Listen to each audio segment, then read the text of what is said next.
Hello everyone, and welcome back to X-Ranger. Before we begin, I thought it would be interesting if each of you could leave a comment indicating which part of the world you're joining us from. Also, don't forget to like and subscribe if you're enjoying the episodes. Now let's get comfortable, relax, and start our program.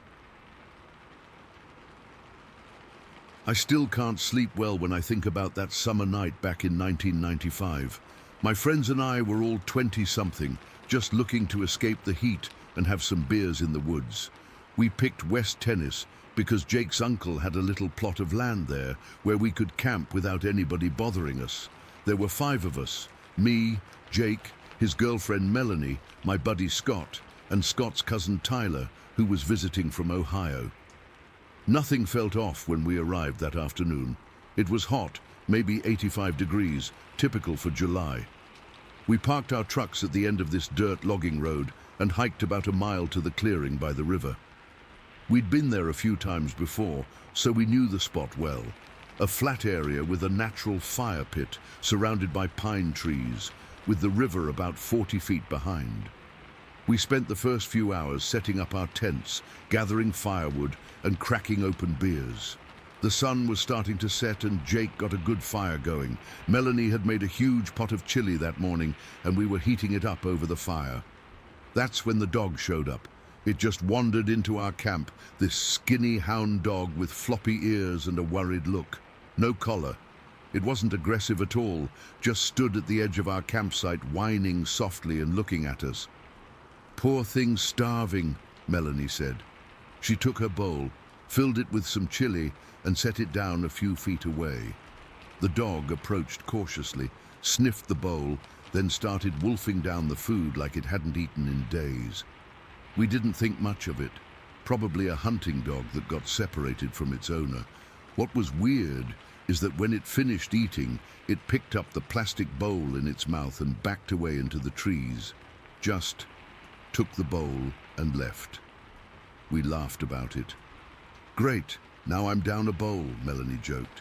The night went on normally. We finished eating, told some stupid stories, and Tyler broke out his guitar. Nothing unusual. The fire was burning low, and we were all just sitting there enjoying the quiet.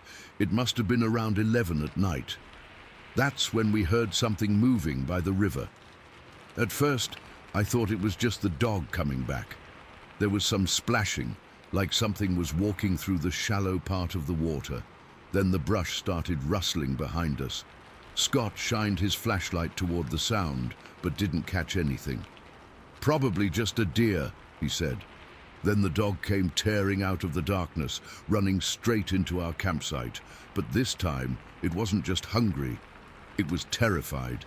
It ran right up to the fire and cowered between Tyler and me, shaking violently.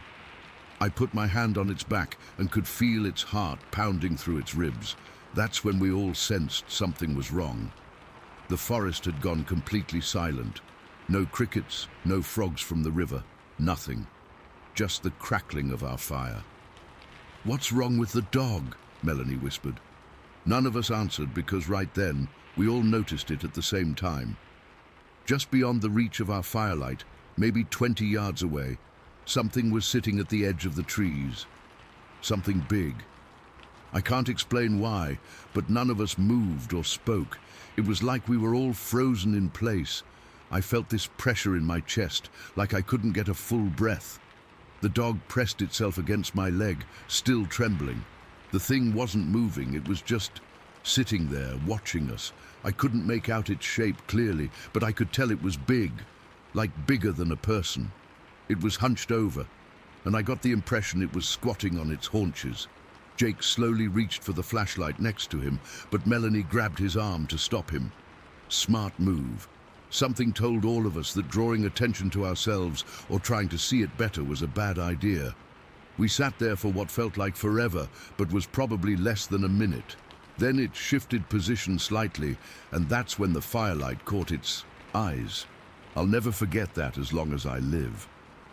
They reflected back this yellow-orange glow, like a cat's eyes but larger, and spaced apart in a way that made my skin crawl. It wasn't like any animal I'd ever seen. The eyes were too high off the ground to be a bear or a mountain lion. For about 45 seconds, we just stared at each other, us and this thing. Nobody moved, nobody spoke. I swear I could hear everyone's heartbeats. Then something changed. I don't know if one of us made a small movement or if it just decided it was done watching us, but suddenly it stood up, and Jesus Christ, it was tall. I couldn't see it clearly, but I could see the silhouette as it rose up. It had to be at least 7 or 8 feet. It turned and crashed away through the forest. The noise was incredible, breaking branches, thudding footsteps, the sound of small trees being pushed aside. Whatever it was powerful. It didn't move like it was trying to be stealthy anymore. It was just plowing through everything in its path. As soon as it was gone, we all started talking at once. "What the fuck was that?" Scott kept saying. Jake was already throwing more wood on the fire. "Get the fire higher! Get it higher!" He was shouting, his voice cracking. Tyler had his hunting knife out, though what good that would have done against something that size, I don't know. Melanie was just sitting there, her face completely white, holding onto Jake's arm so tight her knuckles were white. That's when the smell hit us. I've tried to describe it to people before, but it's hard to find the right words. It was like burned fur mixed with something rotten and musky, so strong it made my eyes water. It wasn't there when the thing was watching us. It was like the smell came afterward, drifting back into our camp on the breeze. "Do you smell that?" I asked, and everyone nodded. The dog whimpered and buried its nose under my leg. We built that fire up as big as we dared, almost dangerously high. None of us was going to sleep, that was for sure. We huddled together close to the fire, listening to every sound in the forest. The dog stayed with us, refusing to leave our sides. Was that what I think it was?"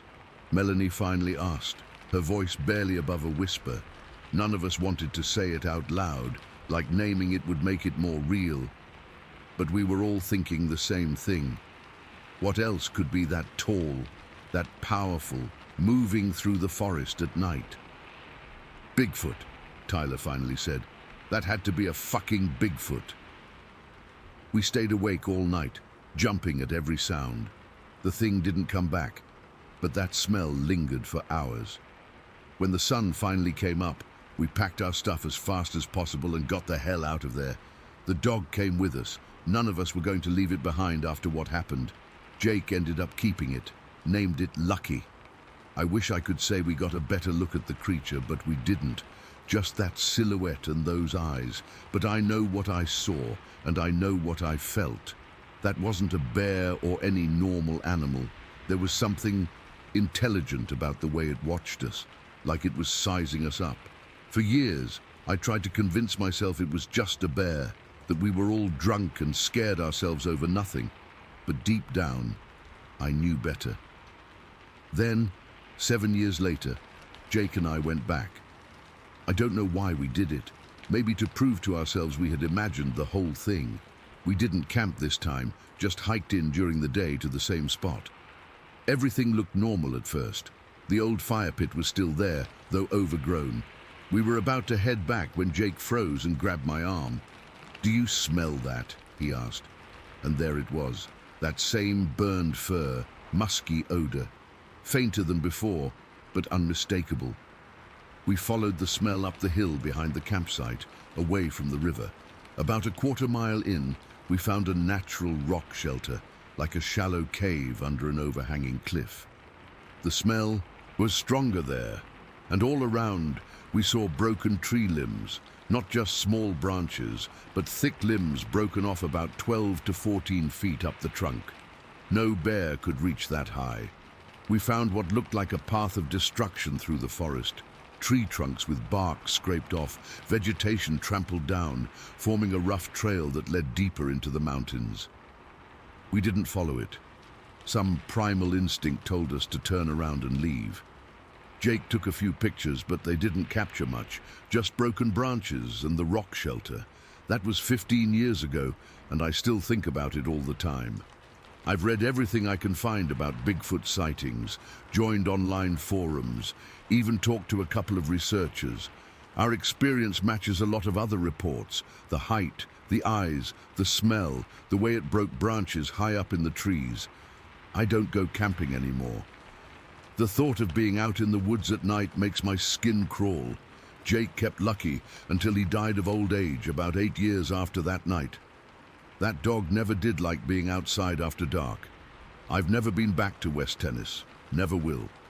But sometimes I still wake up in the middle of the night, my heart pounding, because in my dreams I see those orange-yellow eyes staring at me from the darkness. And I can still smell that burned fur odor, so vivid that I have to get up and check that all my doors and windows are locked. Whatever was watching us that night, it wasn't human, and I'm certain it's still out there in those mountains, watching and waiting. Story 2. I've been sitting on this experience for almost a month now, trying to make sense of it. I'm not the type who believes in the paranormal or cryptids or whatever. I'm practical. I've worked as a caretaker at Pinewood Lodge, a small tourist camp near the Cascade foothills, for 3 summers now. I know these woods. At least I thought I did. This happened on a Tuesday in late June. The summer season was just picking up, and we were preparing for a big weekend group. I had 2 local high school kids helping me that day, Matt and Kaylee, both 16 and working their first summer job.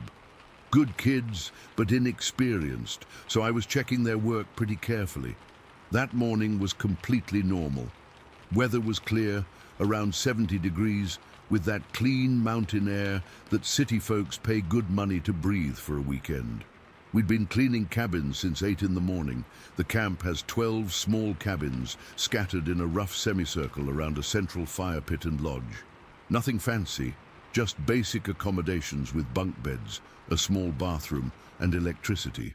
Around 11:30, I sent Matt and Kaylee to clean cabin 1, which is closest to the main lodge, while I went to check if they'd done cabin 6 properly. Cabin 6 sits a bit apart from the others, maybe 100 yards from the main cluster, closer to the tree line. I remember checking my watch as I walked over, thinking we might finish early enough to grab lunch in town. The walk between cabins is nothing, just a dirt path winding through some scrub brush and younger trees.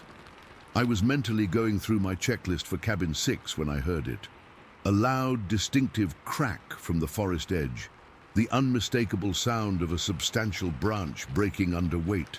My first thought was deer, maybe a black bear. We get both pretty regularly. I turned toward the sound, more out of habit than concern, and that's when I saw it. About 40 feet away, moving steadily through the underbrush and small trees at the forest edge, was something I still struggle to categorize. It was walking upright.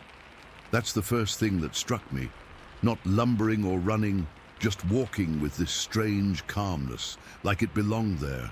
It wasn't particularly tall, I'd guess around 5'10" or so, but its build was unlike anything I'd ever seen.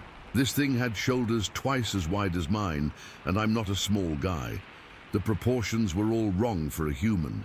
Its arms hung lower than they should, with massive forearms. The entire body was covered in this thick, reddish-brown hair, not fur exactly, but more like coarse human hair, just everywhere. It wasn't matted or dirty looking, which struck me as odd. It looked well kept, I guess. The strangest feature was its head, which seemed to sit directly on those massive shoulders with barely any neck. From my angle, I couldn't make out its face clearly, but the head seemed conical, sloping up from the shoulders rather than sitting on top of a neck. I froze completely. I'm not sure if it was fear exactly, more like my brain short-circuited trying to process what I was seeing. It moved with this forward-leaning posture while still remaining upright, swinging slightly side to side with each step. The movement was fluid, purposeful. Here's where it gets really strange. This thing wasn't acting like a wild animal. It wasn't startled by my presence. It didn't run or charge or show any aggression. It just continued walking, almost like it was on some kind of patrol route. I got the distinct impression it knew I was there and simply didn't care. My heart was hammering so hard I could feel it in my throat. Every instinct told me to run back to the lodge, but curiosity kept me rooted. I'd heard campfire stories about Sasquatch my whole life. Who hasn't in this part of the country? But I never put any stock in them. Yet here was something I couldn't explain walking through our camp in broad daylight. After what felt like minutes, but was probably only seconds, I found myself following it. Not closely. I kept at least 40 feet between us. But I couldn't just let it walk away without trying to understand what I was seeing. It moved with purpose, heading directly toward cabin 6. As it approached the cabin, I noticed something else odd. The forest had gone, completely silent. No birds, no insects, nothing. Just this oppressive stillness that felt unnatural. The thing disappeared behind cabin 6, and I stopped, suddenly aware of how exposed I was on the path. I stood there listening for what must have been 3 or 4 minutes. Nothing, no movement, no sound, just this overwhelming sense that whatever it was had stopped moving, but was still there, maybe watching me now. The hair on my arms was standing straight up, and I had this cold feeling washing over me despite the warm day. Eventually, I made a decision. I backed away slowly, keeping my eyes fixed on cabin 6, and then turned and walked, not ran, though I wanted to, back to cabin 1, where Matt and Kaylee were cleaning. When I pushed open the door, both kids looked up, surprised by my sudden entrance. "Everything okay, Mr. Webb?" Kaylee asked, pausing with a broom in her hand. I must have looked rattled, because Matt stopped making a bed and straightened up, concerned. "Yeah, fine," I managed, trying to sound normal. "Just checking your progress." I decided on the spot not to tell them what I'd seen. They were young, and we still had work to do. Plus, what would I even say? "Hey kids, I just saw Bigfoot walking through our camp, no big deal." I didn't want to scare them or have them think I was losing it. Instead, I helped them finish cabin 1, trying to process what I'd witnessed while mindlessly checking bathroom supplies and sweeping floors. My hands were shaky, and I kept finding myself staring out the windows toward the tree line. After finishing cabin 1, I told the kids we'd skip cabin 6 for now, making up some excuse about waiting for maintenance supplies. We cleaned cabins 2 through 5 instead, and I kept us all together the rest of the day. I couldn't shake the feeling of being watched from the forest edge. Around 3 in the afternoon, I finally worked up the courage to approach cabin 6 again, but this time I brought Matt with me. I figured whatever I'd seen was long gone, but I didn't want to go alone. We checked the area around the cabin. Nothing. No footprints, no broken branches, no sign anything unusual had been there. We cleaned the cabin like normal, but I was distracted, constantly glancing out the windows. After dropping the kids off at the main road where their parents picked them up, I drove back to camp. I should have left too. My shift was over, but I couldn't. I had to look. I parked at the lodge and walked slowly to cabin 6 and the nearby forest edge. The sun was still up, though lower now, casting longer shadows. I stood at the exact spot where I'd seen the creature emerge from the trees. The forest looked completely ordinary, tall pines, undergrowth, nothing unusual. I examined the ground carefully, looking for tracks or disturbances in the soil and vegetation. There was a small game trail heading into the woods, but nothing that suggested something large had passed through. I followed the trail about 20 yards in, stopping frequently to listen. The forest sounds had returned, birds calling, the rustle of small animals. Whatever strange silence had fallen earlier was gone. That's when I noticed something odd on a tree trunk about 5 feet up, a patch where the bark was worn smooth, not scraped or damaged, but polished, like something had rubbed against it repeatedly over time. I reached out to touch it, and the smoothness felt unnatural compared to the rough bark surrounding it. As I stood there, fingers still on the strange patch, I felt it again, that profound silence descending suddenly. The birds stopped, the breeze seemed to die, and I had the overwhelming sensation of being watched. I turned slowly, scanning the forest around me. Nothing moved, but about 30 yards deeper in the woods, I caught a glimpse of something. Just a shadow, really, something large and still behind a cluster of younger trees. The reddish-brown color blended with the pine trunks in the late afternoon light, but I could make out a form, broad, upright, motionless. My mouth went dry. We were watching each other. I'm certain of it. And whatever this thing was, it was intelligent enough to stay partially concealed while observing me. I backed away slowly, never taking my eyes off that spot until I reached the forest edge. Then I turned and walked quickly, still not running, back to my truck. I sat there with the engine running for nearly 20 minutes, watching the tree line through my rearview mirror. Nothing emerged. Eventually I drove home, checking my mirrors the entire way as if expecting to see that figure following my truck down the mountain road. I've been back to the camp every day since. It's my job, after all.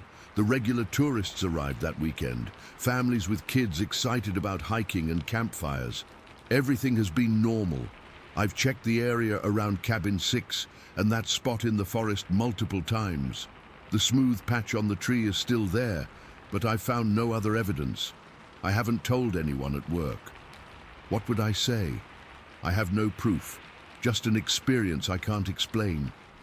I've researched online, read accounts of similar sightings in the area going back decades. Some descriptions match what I saw, others don't. The thing that haunts me most isn't the creature itself, but the way it behaved. That casual, almost deliberate walk through our camp, like it was checking something. The way it seemed aware of me without being concerned. That doesn't match any wild animal behavior I know. I keep replaying it in my mind, questioning if I really saw what I think I saw. But then I remember that moment in the forest when we were watching each other, and I know it was real. There was an intelligence there, a presence that felt ancient and aware. I've started keeping a small notebook in my truck, documenting anything unusual I notice around the camp. So far, nothing.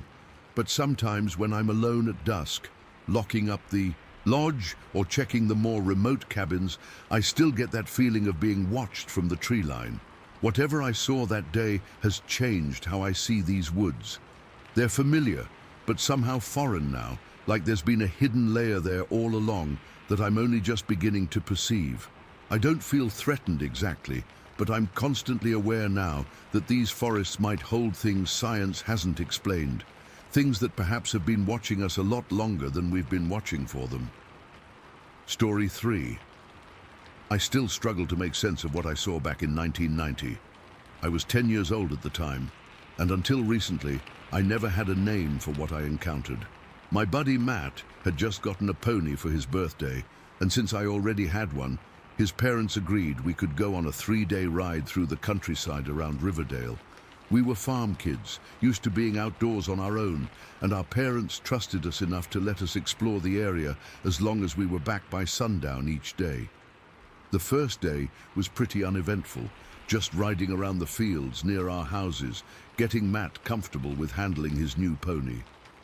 But on the second day, we decided to venture further out into Cache Creek Canyon. We packed some sandwiches, filled our canteens, and headed out early in the morning.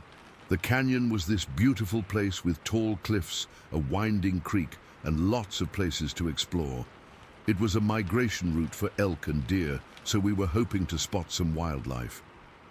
About midday, we found this old culvert from when they used to do logging in the area. It was this big metal pipe that stuck out from the side of the dirt road, pretty rusted with holes in it. For whatever reason, we thought it was hilarious to make our ponies jump over it. We spent probably an hour riding back and forth, jumping this stupid culvert until our ponies were getting tired. We decided to give them a break and dismounted. That's when I noticed something was off with my pony, Buckshot. His ears were pointed forward, and he kept snorting and pawing at the ground. I figured he was just tired from all the jumping, but then I realized he seemed worried about something, like he was looking at something I couldn't see. Then the smell hit me. I can't really describe it properly, but imagine the worst roadkill you've ever smelled mixed with wet dog, and something metallic like blood. It was overwhelming. I remember thinking it must be a dead elk or something, since animals often died in the canyon during migration. I told Matt, I'm going to go look for shed antlers, thinking I might find the source of the smell and maybe score some cool elk antlers to take home. Matt stayed with the ponies while I walked toward the base of this cliff that was maybe 60 feet high. There were some fallen logs between me and Matt, so he couldn't see me once I got a little ways away. I was scanning the ground for antlers when something made me look to my right. That's when I saw it. Standing at the base of the cliff was this enormous black figure.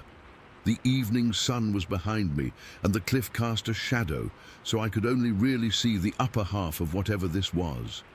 My first thought, and this shows how little I understood what I was seeing, was that it was some kind of mountain man, you know, like those stories of people who abandon civilization and live off the land. But this wasn't human, not really. It had black hair covering its upper body, but what struck me was its head. It seemed bald on top with this weird ridge, or maybe an injury, and the head came to a point at the top rather than being round like a person's. Its face was in shadow, but I could make out that it was looking right at me, not with fear or aggression, but almost like I was in its way. It would look at me, then look further upstream, like it was more concerned about something else than it was about me. The other thing I remember vividly was what I thought was a silver belly at the time. Now I realize it must have been its chest or torso catching the light differently through the hair. And the muscles, my God, the muscles on this thing. I could see them moving under what I'd thought was a black hair shirt, but was actually its fur or hair. The biceps on this creature were massive, like nothing I'd ever seen on a human. I don't know how long we stood there looking at each other. It felt like minutes, but it was probably just seconds. Then it raised its arm, which seemed impossibly long, and grabbed a ledge on the cliff face. It pulled itself up with one arm in a motion that seemed effortless. Right then, Matt called out, "Hey James, you find anything?" Both of us, me and this creature, looked away for a split second. When I looked back, it was already climbing the cliff face with this incredible agility, pulling itself up hand over hand. Within moments, it disappeared over the top of the cliff. I ran back to Matt, but I didn't tell him what I'd seen. I was confused, and honestly, I didn't have the words for it. In my 10-year-old mind, I just filed it away as weird mountain man and tried not to think about it too much. 2 years later, we were on a pack trip to Lake Turquoise, which meant going through Cache Creek Canyon again. When we got to that same culvert, our colts refused to cross it. They just wouldn't go near it. The adults in our group went ahead, but my sister and I stayed behind with the nervous horses. I sat on my pony, looking at that same cliff, and something clicked. From my position on horseback, I realized I was at eye level with where that creature had placed its hands on the cliff, about 30 feet up from the ground. 30 feet. That's when the size of what I'd seen really hit me. Whatever that thing was, it must have been enormous to reach that high. I told my sister about what I'd seen 2 years earlier, and she just laughed it off. "No man is tall enough to reach that high, dummy," she said. "You probably saw a bear or something." But I knew it wasn't a bear. Bears don't stand upright and climb cliffs like that. They don't have pointed heads and massive biceps. And they certainly don't look at you the way this thing had looked at me, with intelligence and purpose. The weird thing is, throughout this whole experience, I never felt afraid. Looking back, I should have been terrified. But as a kid, I think I just didn't process the strangeness of it all. I didn't have a frame of reference for what I was seeing. It wasn't until 2007, 17 years later, when I was randomly browsing online and came across someone else's drawing of a Bigfoot encounter that everything suddenly clicked. The drawing showed a creature with that same pointed head, the same massive build, the same intelligent eyes. I nearly fell out of my chair. My hands were shaking as I grabbed a pencil and paper and frantically tried to draw what I remembered seeing that day in Cache Creek Canyon. The image that came out was the same creature, but with a beard and heavier build. Probably because my memory had been filtered through years of trying to make sense of what I'd seen. But the essential features were the same. The pointed head, the ridge on top, the massive arms, the black hair covering its body. I've read a lot of Bigfoot accounts since then, and one thing that stands out to me is that most people report feeling an overwhelming sense of fear during their encounters. I never felt that. Maybe it's because I was a child and didn't understand the significance of what I was seeing, or maybe because this creature didn't seem interested in harming me. It just wanted to get past me and continue on its way. What bothers me the most, looking back, is how close I was to this thing. It was maybe 15 feet away from me, close enough that I could see the muscles moving under its hair. Close enough that if it had wanted to, it could have reached me in 2 strides. The thought makes me shudder now, though it didn't then. I've gone back to Cache Creek Canyon a few times as an adult, half hoping and half dreading that I might see it again. The culvert is still there, more rusted and collapsed now. The cliff still stands. But I've never caught another glimpse of whatever it was I saw that day. Sometimes I wonder if it's still out there, climbing cliffs and moving through the canyon. I wonder if it remembers the small human child who stood staring at it all those years ago. I wonder if others have seen it too, but like me, didn't know how to process or explain what they'd witnessed. The strangest part of all this is that after all these years, the clearest memory I have is of its eyes. They weren't the eyes of an animal. They held something: intelligence, awareness, maybe even annoyance at finding me in its path. Those eyes knew what I was, even if I didn't know what it was. I've never told many people this story. It sounds crazy, I know, but I know what I saw, and now, finally, I have a name for it. Though honestly, putting a label on it doesn't make it any easier to understand. Some things just defy explanation, and my encounter at Cache Creek Canyon is one of them. All I know for sure is that for a brief moment, 2 worlds collided, mine and something else's, and neither of us quite knew what to make of the other. Story 4. I've been hesitant to talk about this for a while now. I mean, who the hell would believe me? I'm not even sure I believe it myself sometimes, but I know what I saw that day, and I can't keep it bottled up anymore. This happened last November during deer season. My buddy Jake and I had been planning our hunting trip for months. We've been hunting together since high school, and this was our usual spot. About 60 acres of private woodland in northern Michigan that belongs to this older guy named Bill. He's a family friend who lets us hunt there every year. We got out to the property around 5 in the morning. It was cold as hell, probably in the low 30s, and I remember seeing my breath in the beam of my headlamp as we hiked in. The sky was still dark, but there was that faint blue glow on the horizon that tells you dawn isn't far off. We had a tree stand about 3/4 of a mile into the property, overlooking this small clearing where we'd seen deer regularly over the years. Jake and I had set it up ourselves a couple seasons back. Nothing fancy, just a wooden platform about 15 feet up an old oak tree with some basic rails and a couple of folding seats. By 6:30 we were settled in, rifles ready, thermos of coffee between us. It was dead quiet that morning. One of those still, cold days where sound travels forever. The kind of silence where you're almost afraid to breathe too loud. For about 2 hours, nothing happened. We saw a few squirrels, and a small doe wandered through around 8, but she was too young to take. We were just sitting there, occasionally whispering about nothing important when we heard it. It started as this rustling sound, coming from the east side of the clearing, maybe 50 meters away.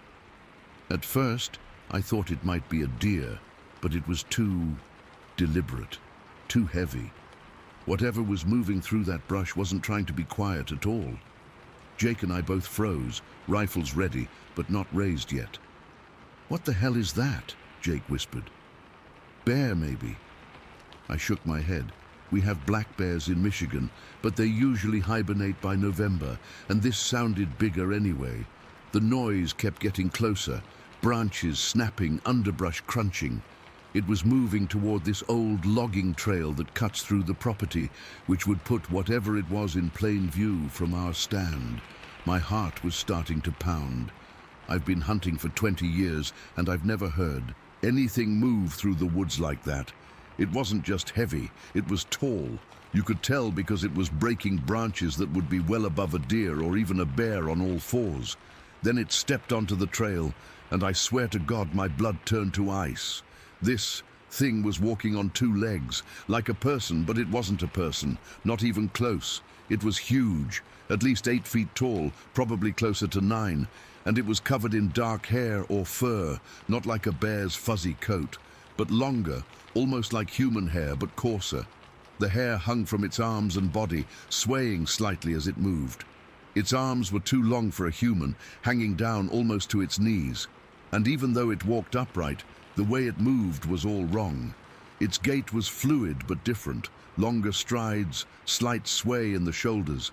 It was moving with purpose, head forward, like it knew exactly where it was going. I couldn't see its face clearly from our angle, but I could tell its head was massive and seemed to sit directly on its shoulders with barely any neck. The shoulders themselves were incredibly broad, twice as wide as any man I've ever seen. Jake and I were completely frozen. I wasn't even breathing. My rifle was half raised, but I couldn't move my arms to aim properly.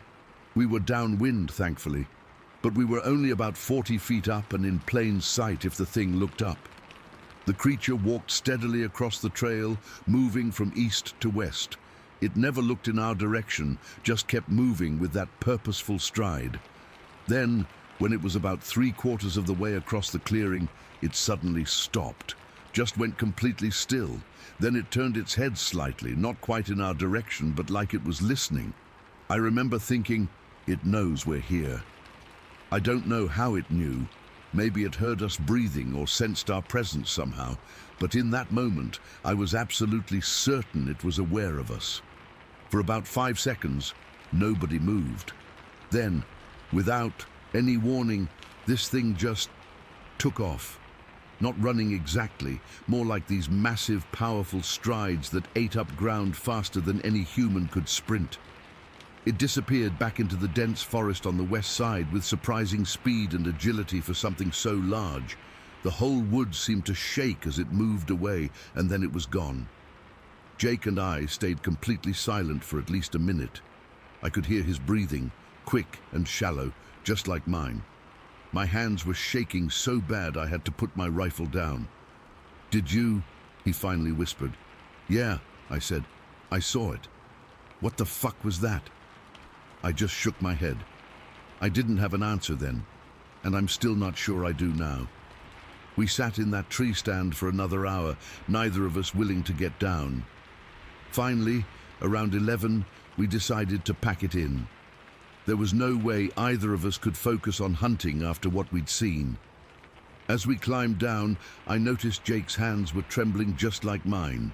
Before we left, we walked over to where the creature had crossed the trail. The evidence was right there. Fresh damage to the underbrush, broken branches hanging down, some of them from at least 7 feet up. There were places where the vegetation had been pushed aside by something large. The ground was too hard and leaf-covered for footprints, but the path of disturbance was clear as day, heading west through the forest. "Bears don't break branches this high," Jake said, staring up at a snapped limb. "Bears don't walk on 2 legs for that long either," I replied. We didn't talk much on the hike back to the truck. What was there to say? We'd both seen it, but neither of us wanted to be the first to name it. Naming it would make it real, and what we'd seen couldn't possibly be real. Could it? I drove us back to town in silence. Before I dropped Jake off at his place, he finally said it out loud. "That was a Bigfoot, wasn't it?" I just nodded. "I think so, man. We're not telling anyone about this," he said. It wasn't a question. Agreed. And we didn't. Not at first. Who would believe us? We'd be laughed out of town. but the image of that thing walking across the trail kept me up at night. I couldn't stop thinking about how it moved, how it seemed to sense us without seeing or smelling us. About a week later, I had to go back to Bill's place to return some equipment we'd borrowed. I was hoping he wouldn't be home so I could just leave it on his porch, but his truck was in the driveway. Bill invited me in for coffee, and we got to talking about the hunting season. I was deliberately vague about why Jake and I had cut our trip short that day. "Not many deer moving through that area this year," I said, which wasn't exactly a lie. Bill gave me this strange look over his coffee cup. "You boys see anything unusual out there?" My stomach dropped. "What do you mean?" He set his cup down slowly. "About 3 days before you were out there, a woman's car broke down on the county road that runs along the east side of my property. She called for a tow, but had to wait about an hour. While she was waiting, she says she saw something come out of my woods." I felt the hair on my arms stand up. What did she see? She said it was some kind of animal, but huge, walking on 2 legs. She thought at first it was a man in a costume, but it was too big, not human. She was pretty shaken up when the tow truck driver arrived. He called me because my property was the closest to where she'd seen it. I couldn't speak for a moment. My mouth had gone completely dry. "Why are you asking if we saw something?" I finally managed. Bill leaned forward. "Because you've been hunting these woods for years, and I've never seen you look so rattled returning equipment, and because this isn't the first time someone's seen something strange on my land." That was when I told him everything, every detail of what we'd seen that morning. He didn't laugh or look skeptical. He just listened, nodding, occasionally. When I finished, he sighed heavily. "My grandfather used to talk about a guardian of the forest that lived in these woods. I always thought they were just stories to keep us kids from wandering too far from the house. Now I'm not so sure." 2 independent sightings in the same area, just days apart. That was when I knew for certain that what Jake and I had seen was real. It wasn't a bear, wasn't a guy in a suit, wasn't our imaginations running wild. It was a Bigfoot. Has to be. I've been back to those woods a few times since then, though never alone. I always tell myself I'm just there to hunt, but the truth is, I'm looking for it, hoping for another glimpse, maybe some kind of proof this time, but also terrified of actually finding it. The locals don't talk much about strange sightings, but since that day, I've heard a few whispered stories. Hunters who've abandoned tree stands and never gone back. Hikers who've heard unusual vocalizations deep in the forest, things that locals have known about for generations but don't discuss with outsiders. I still don't know what to make of it all. I'm not some conspiracy theorist or cryptid hunter. I'm just a guy who saw something impossible one cold November morning. Something that shouldn't exist, but does.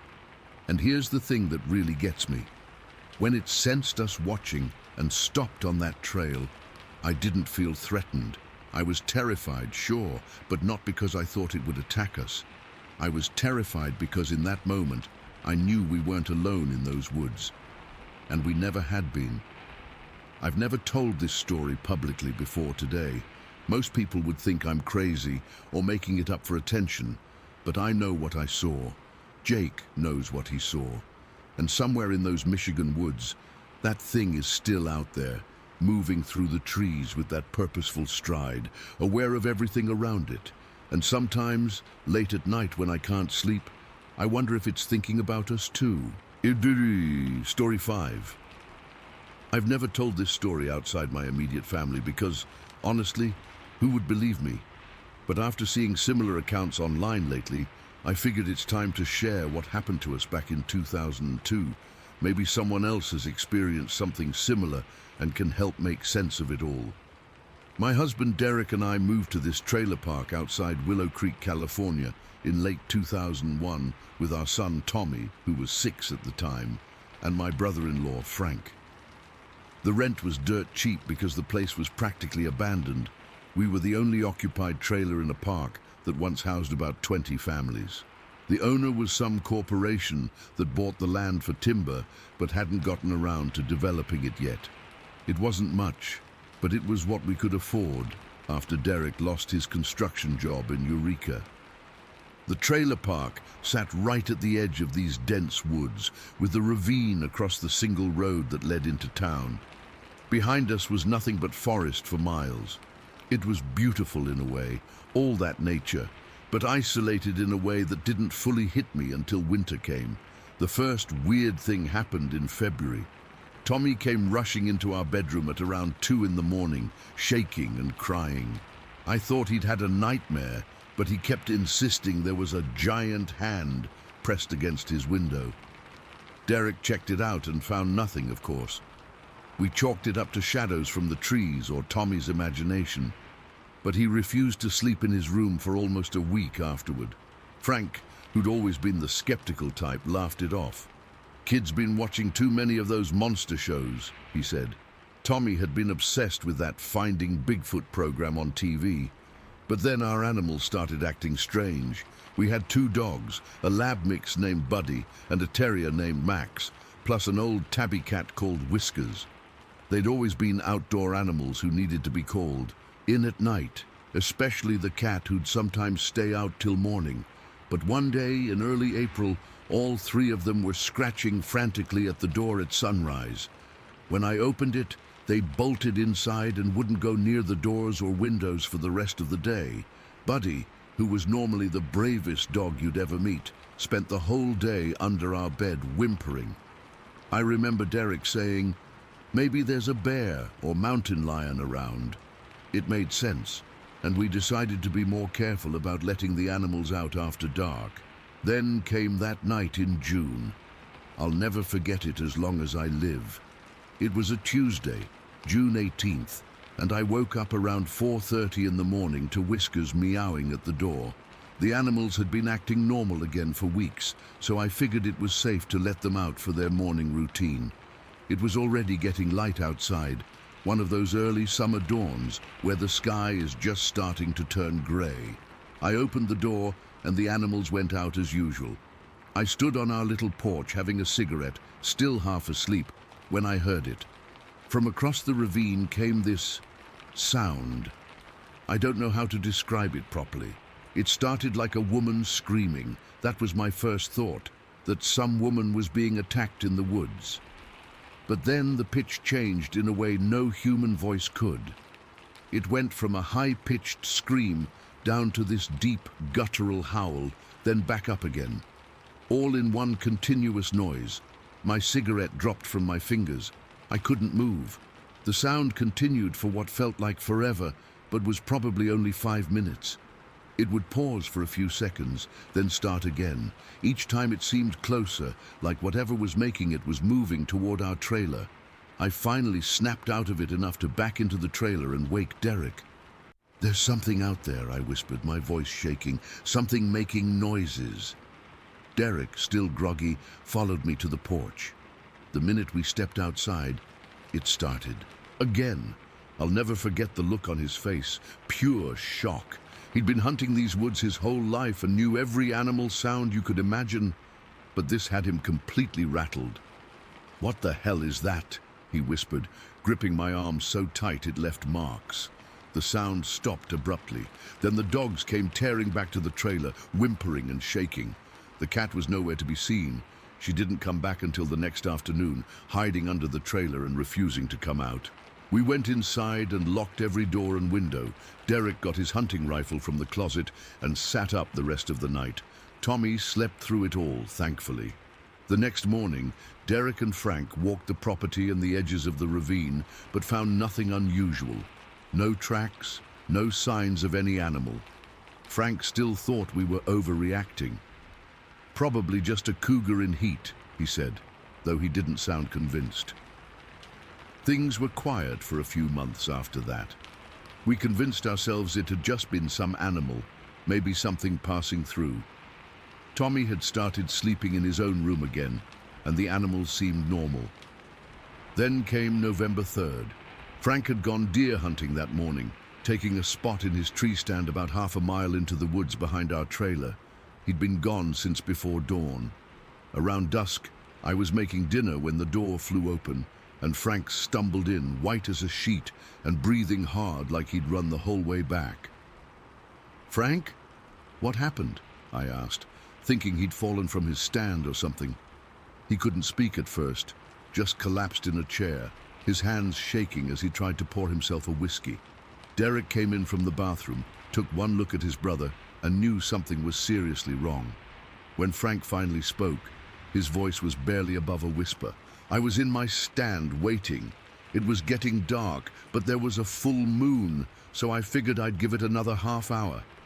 Then I saw these eyes reflecting in my flashlight beam, maybe 50 yards away. Thought it was a deer, so I got ready. He took another drink, his hand still trembling. But then it stood up, on two legs. I could see it clear as day in the moonlight when it crested that small hill. It was huge, Derek, 7, maybe 8 feet tall, covered in dark hair. Derek tried to rationalize it. Could have been a bear standing up. "It wasn't a damn bear," Frank snapped. "I know what bears look like. It moved different. It was watching me, swaying side to side like it was trying to get a better look. Then it crouched down and just stared at me. I could feel it staring, Derek, like it was thinking." I felt cold all over, remembering Tommy's giant hand at the window. "What happened next?" I asked. "It started coming toward me, fast, not running, but these long, quick strides. I almost fell out of my stand trying to get my rifle up, but by then it had stopped, maybe 20 yards away, just watching me. I couldn't move. We just stared at each other for what felt like forever." Frank downed the rest of his whiskey. "Then I heard a branch snap somewhere behind me and I panicked. I climbed down and ran. Didn't look back once, left all my gear there." Derek and Frank went back the next morning to retrieve the hunting gear. They found Frank's stuff scattered around the base of the tree like it had been tossed down. The ground around the stand was disturbed with broken branches and what Frank swore were footprints, huge ones over 15 inches long, but the ground was too hard and leaf-covered to make out clear tracks. After that, we took precautions. Derek installed motion-activated floodlights all around the trailer. We stopped going out after dark completely. The animals became strictly indoor pets. Tommy wasn't allowed to play outside unless one of us was with him. But things kept happening. We'd wake up to find our trash cans knocked over and garbage strewn in specific patterns, not like raccoons. Or bears would do, but almost deliberately placed. Sometimes we'd hear wood-knocking sounds from the forest at night. 3 distinct knocks, then silence, then 3 more. The motion lights would trigger when nothing visible was there, and the sounds continued. That same scream howl, sometimes close, sometimes far away, always at night or early dawn. One morning in December, we woke up to find something had been walking around our trailer in the fresh snow. The tracks were huge, human-shaped but not human. They circled the entire trailer, stopping at each window, including Tommy's. Then they led straight back into the woods. That was the final straw for us.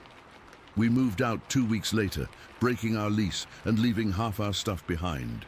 We couldn't explain what we'd experienced to anyone without sounding crazy. The local sheriff just suggested bears or transients. A few people made jokes about Bigfoot, not realizing how close they might have been to the truth. I still think about what happened at Willow Creek, about what was watching us from the woods those months, about what pressed its hand against my son's window that February night. To this day, I can't hear an unexpected noise in the woods without freezing up. Derek refuses to go camping or hunting anymore. Frank moved to Arizona where, as he puts it, you can see anything coming for miles. And Tommy, now in his 20s, still sleeps with his curtains closed tight and his bed pushed away from the window. Whatever was in those woods is probably still there. Sometimes I check local news from Willow Creek, half expecting to read about something happening to new residents of that trailer park. But as far as I know, it's still abandoned. Maybe that's for the best. I don't know what we encountered. I just know it was real, it was intelligent, and it was watching us. And sometimes when I dream about it, I can still hear that inhuman scream echoing across the ravine in the pre-dawn light. Ududkidin story 6 or so. I've never told this story outside my immediate family. Honestly, I don't like thinking about it, let alone talking about it. But after seeing similar encounters online, I feel like I need to share what happened to me and my brother back in 1967. Maybe someone else has seen what we saw. I was 12 that spring, and my brother Daniel was 10. We lived in this tiny town in northern Vermont, just a few miles from the Canadian border. It was the kind of place where everybody knew everybody, where most men hunted, and most families had at least one dog. Our house sat across from this weird patch of forest that bordered the old town cemetery. Even as a kid, I knew there was something off about those woods. They were unnaturally dense, like the trees grew closer together there than anywhere else. During the day, it was noticeably darker under those trees than in the normal forests around our town. At night, the darkness there seemed absolute, like the woods swallowed all light. What really set those woods apart, though, were the sounds. God, the sounds. Sometimes at night, especially when the moon was full, we'd hear these howls. Not like a wolf or coyote. I knew those sounds well enough. These were deeper, longer, almost mournful. Years later, I heard a recording someone made in Ohio that people call the Ohio Howl, and my blood ran cold. It was exactly what we heard from those woods. The howls weren't the worst part.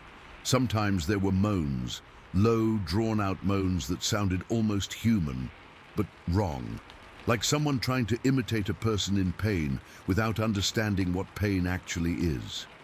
Those moans would echo through the trees and across our yard. And even my dad, who wasn't afraid of anything, would close the windows tight when we heard them. What was strangest to me was how the local hunting dogs reacted to those woods. Vermont hunters take pride in their dogs, well-trained animals that will chase anything anywhere. But not a single dog in town would enter that forest patch.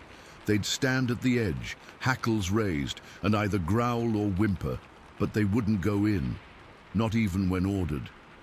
Despite all this, there was a narrow dirt road that cut between the cemetery and the woods that served as a shortcut to my best friend Lisa's house.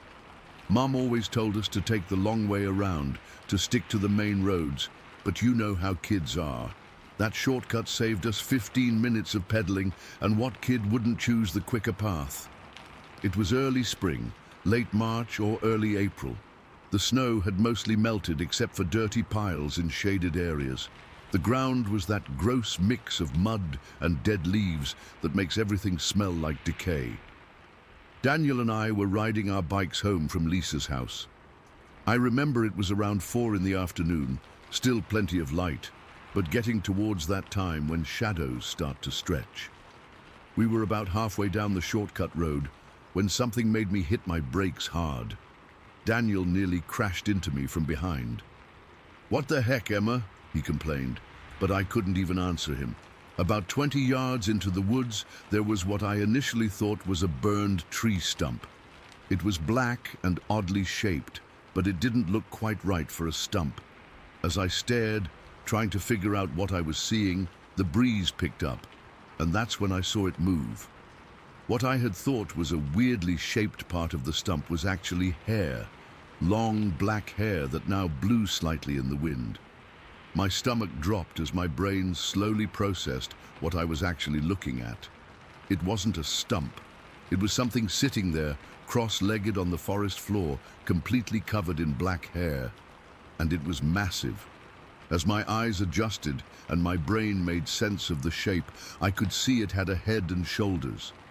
The face was turned slightly away from us, but I could make out the profile, broad and flat, with what looked like a pushed-in nose. Not like any animal I'd ever seen, but definitely not fully human either.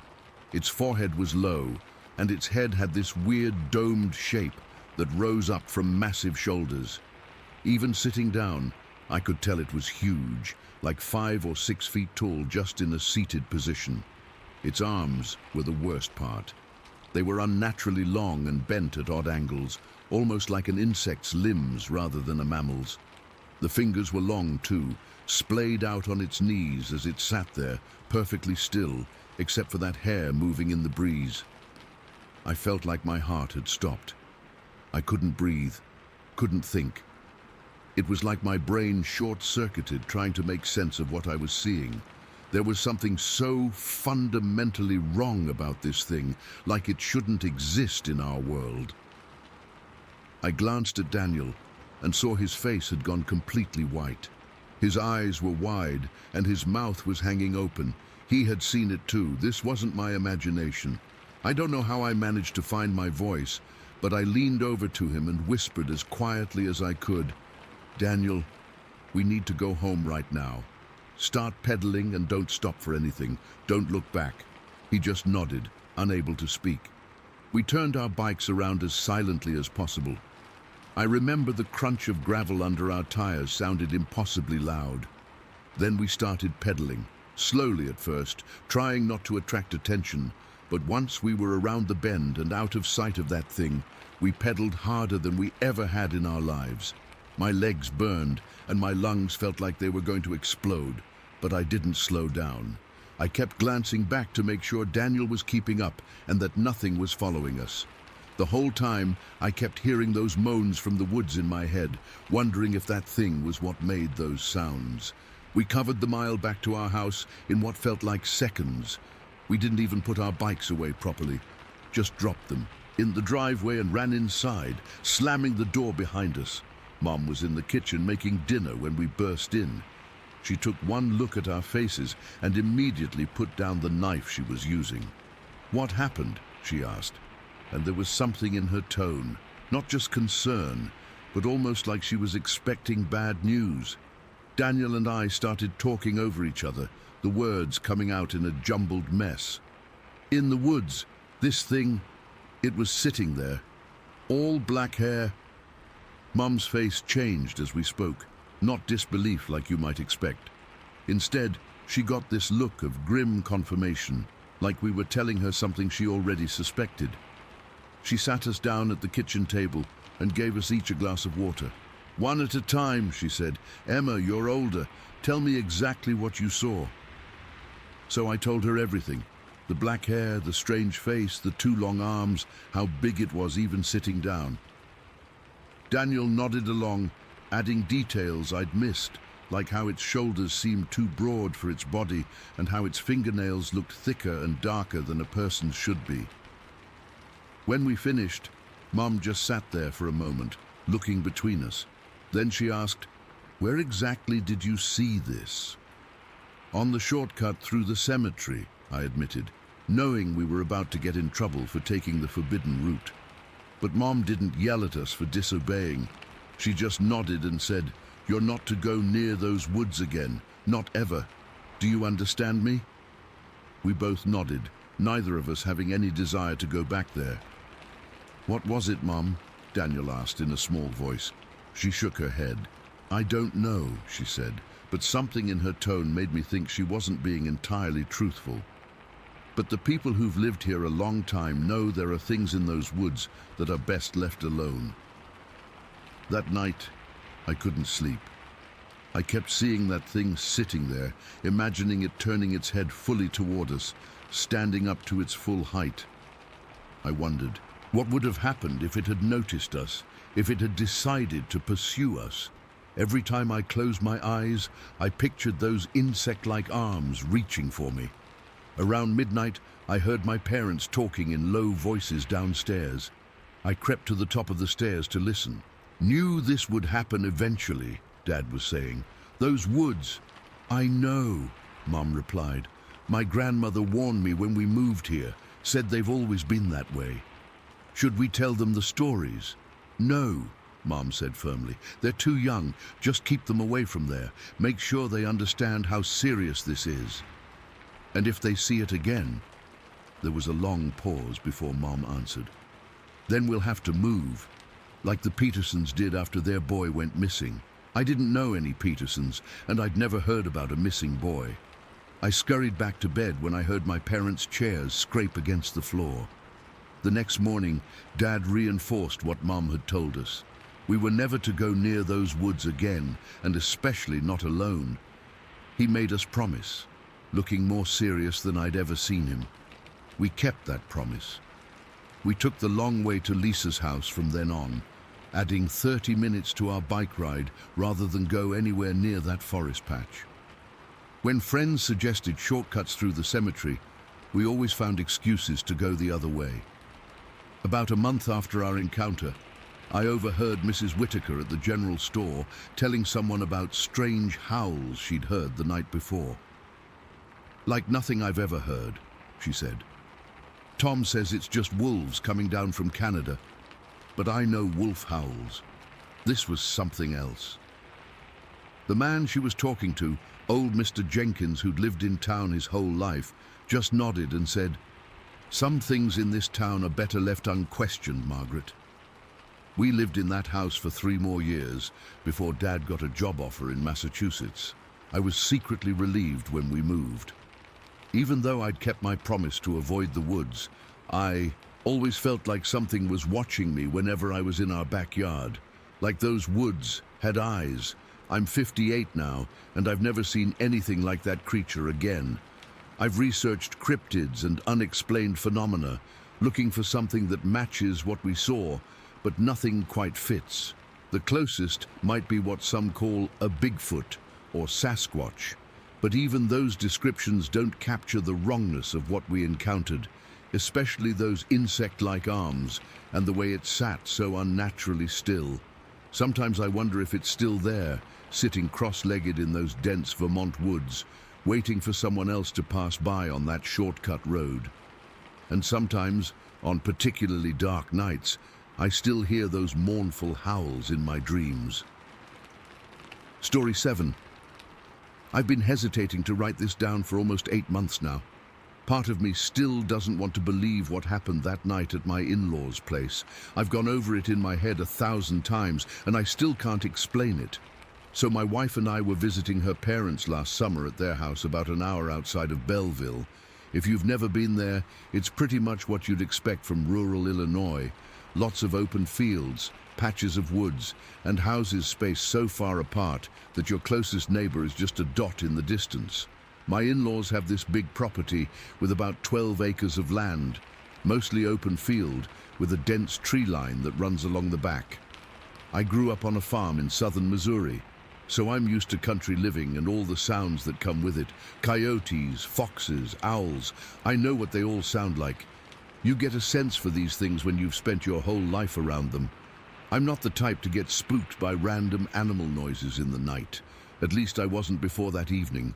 It was a Friday night in late July, probably around 10:30. The air was still warm from the day, but with that pleasant coolness that settles in after sunset.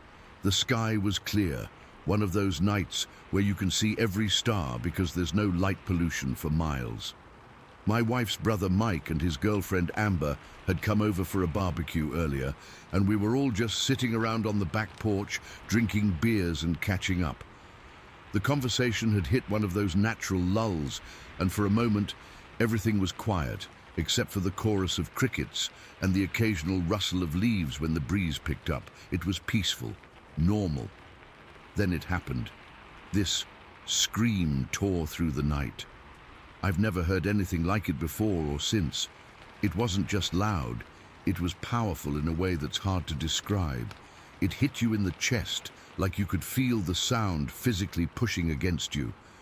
The closest comparison I can make is maybe a woman screaming in absolute terror, but mixed with this deep, guttural quality that no human could possibly make. It was high-pitched, but somehow also impossibly deep at the same time. The sound came from just beyond the yard, maybe 300 meters away near where the field meets the tree line. I remember my beer bottle slipping from my fingers and smashing on the porch floor. Nobody even reacted to the broken glass. We were all frozen. My father-in-law's dog, this big German shepherd named Rex, who barks at literally everything, didn't make a sound. He just pressed himself against my mother-in-law's legs, trembling. Before any of us could say anything, another scream answered the first one. This one came from farther away, maybe half a mile down the road in the direction of the old abandoned Johnson property. It had the same unnatural quality, that same bizarre mix of human-like and something not human at all. "What the fuck was that?" Mike whispered. None of us had an answer. Then the first one called again. This time, I could tell it was moving. It was closer to the edge of the yard now, maybe 200 meters away. Still hidden in the darkness beyond where the porch light reached. The call had this rhythm to it now. 3 distinct vocalizations with pauses in between.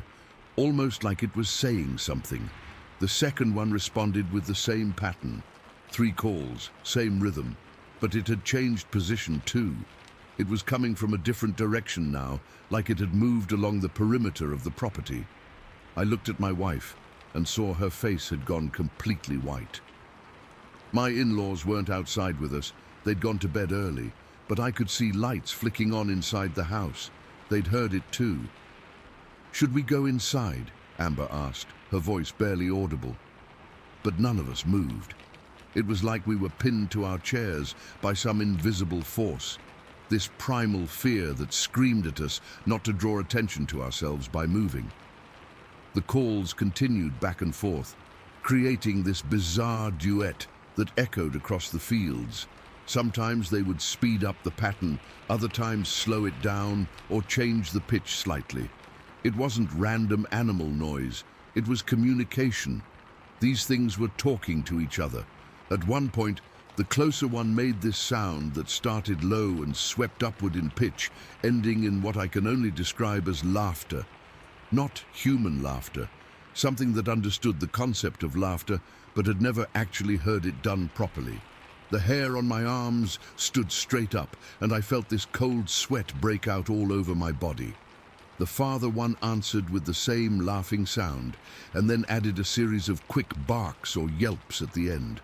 What struck me most was the volume. Even the calls from the distant one carried like they were being broadcast through speakers. Sound doesn't travel like that normally. It gets muffled by trees, absorbed by the landscape. These calls cut through everything, clear as day. After about 15 minutes of this back and forth, the closer one let out a sound I'll never forget as long as I live. It was this long, sustained howl that started at a pitch a man might be able to make, but then it kept climbing higher and higher until it was at a frequency that made my teeth hurt. I swear it lasted for at least 30 seconds without a breath. No human or animal I know has that kind of lung capacity. The response from the distant one was immediate. The same impossibly long howl, matching the first one exactly. They held that dual note together, and the sound seemed to physically press against us. I could feel the vibration of it in my chest cavity. Mike, who's this big, tough construction worker who doesn't scare easily, grabbed Amber's hand so tight his knuckles went white. My wife was squeezing my arm, her nails digging in deep enough to leave marks I found the next morning. We all know what we were thinking, even though none of us would say it out loud. Those stories about Bigfoot that everyone laughs about suddenly didn't seem so ridiculous. But even that label, Bigfoot, felt inadequate for what we were experiencing. This wasn't some lumbering forest ape. These things were intelligent. They were coordinating. They were speaking. After about 40 minutes of this, during which none of us had moved a muscle or barely even breathed, the calls began to space out more. The distant one seemed to be moving farther away, its responses becoming slightly fainter. The closer one gave what sounded like 3 short, sharp barks. And then there was silence. We waited, the seconds stretching into minutes. The regular nighttime sounds, the crickets, the distant owls, had all gone quiet during the event. Slowly, cautiously, they began to return. It was Mike who finally broke our silence. "Everyone else heard that, right?" His voice was shaky, almost unrecognizable. We all nodded. What else could we do? "I grew up here," my wife said, "and I've never heard anything like that. Never." We went inside after that, locked every door and window in the house. None of us, slept much. We took turns keeping watch, though what we would have done if those things had approached the house, I have no idea. The next morning, I walked out to where I thought the sounds had come from. The ground was hard-packed dirt, and I didn't see any footprints or obvious signs of anything unusual. But about 300 meters from the house, right at the tree line where I thought the closer creature had been, I found a broken branch about 8 feet up on a tree. It was a thick branch too, maybe 4 inches in diameter, snapped clean off. Could have been the wind, I guess, but there hadn't been any strong winds for weeks. I also found what looked like hair caught on the rough bark of another tree nearby. It was long, coarse, and a reddish-brown color. I took some and put it in a plastic bag, thinking I'd get it analyzed or something. But when we got back to the city, I couldn't bring myself to do it. Part of me doesn't want to know. My father-in-law, who's lived in that house for 30 years, said he'd heard strange calls in the distance over the years, but never anything that close or that clear. He's been setting up trail cameras around the property since then, but they haven't caught anything unusual. I've tried to rationalize it. Maybe it was some kind of exotic big cats that escaped from someone's private collection. Maybe it was a weird atmospheric effect, making normal animal sounds distort. Maybe it was people playing an elaborate prank. But none of those explanations feel right. The precision of the call and response, the way they mimicked each other's patterns, the unnatural volume and clarity, it all points to something I can't explain. We've been back to visit several times since then, and everything's been normal. But I don't sit out on that porch after dark anymore. And whenever I hear the coyotes start up their nightly chorus in the distance, I find myself holding my breath, waiting to see if something else will answer them. Something, with a voice that doesn't belong in this world. I still have that bag with the hair samples in my desk drawer. Sometimes I take it out and look at it, wondering if I really want answers.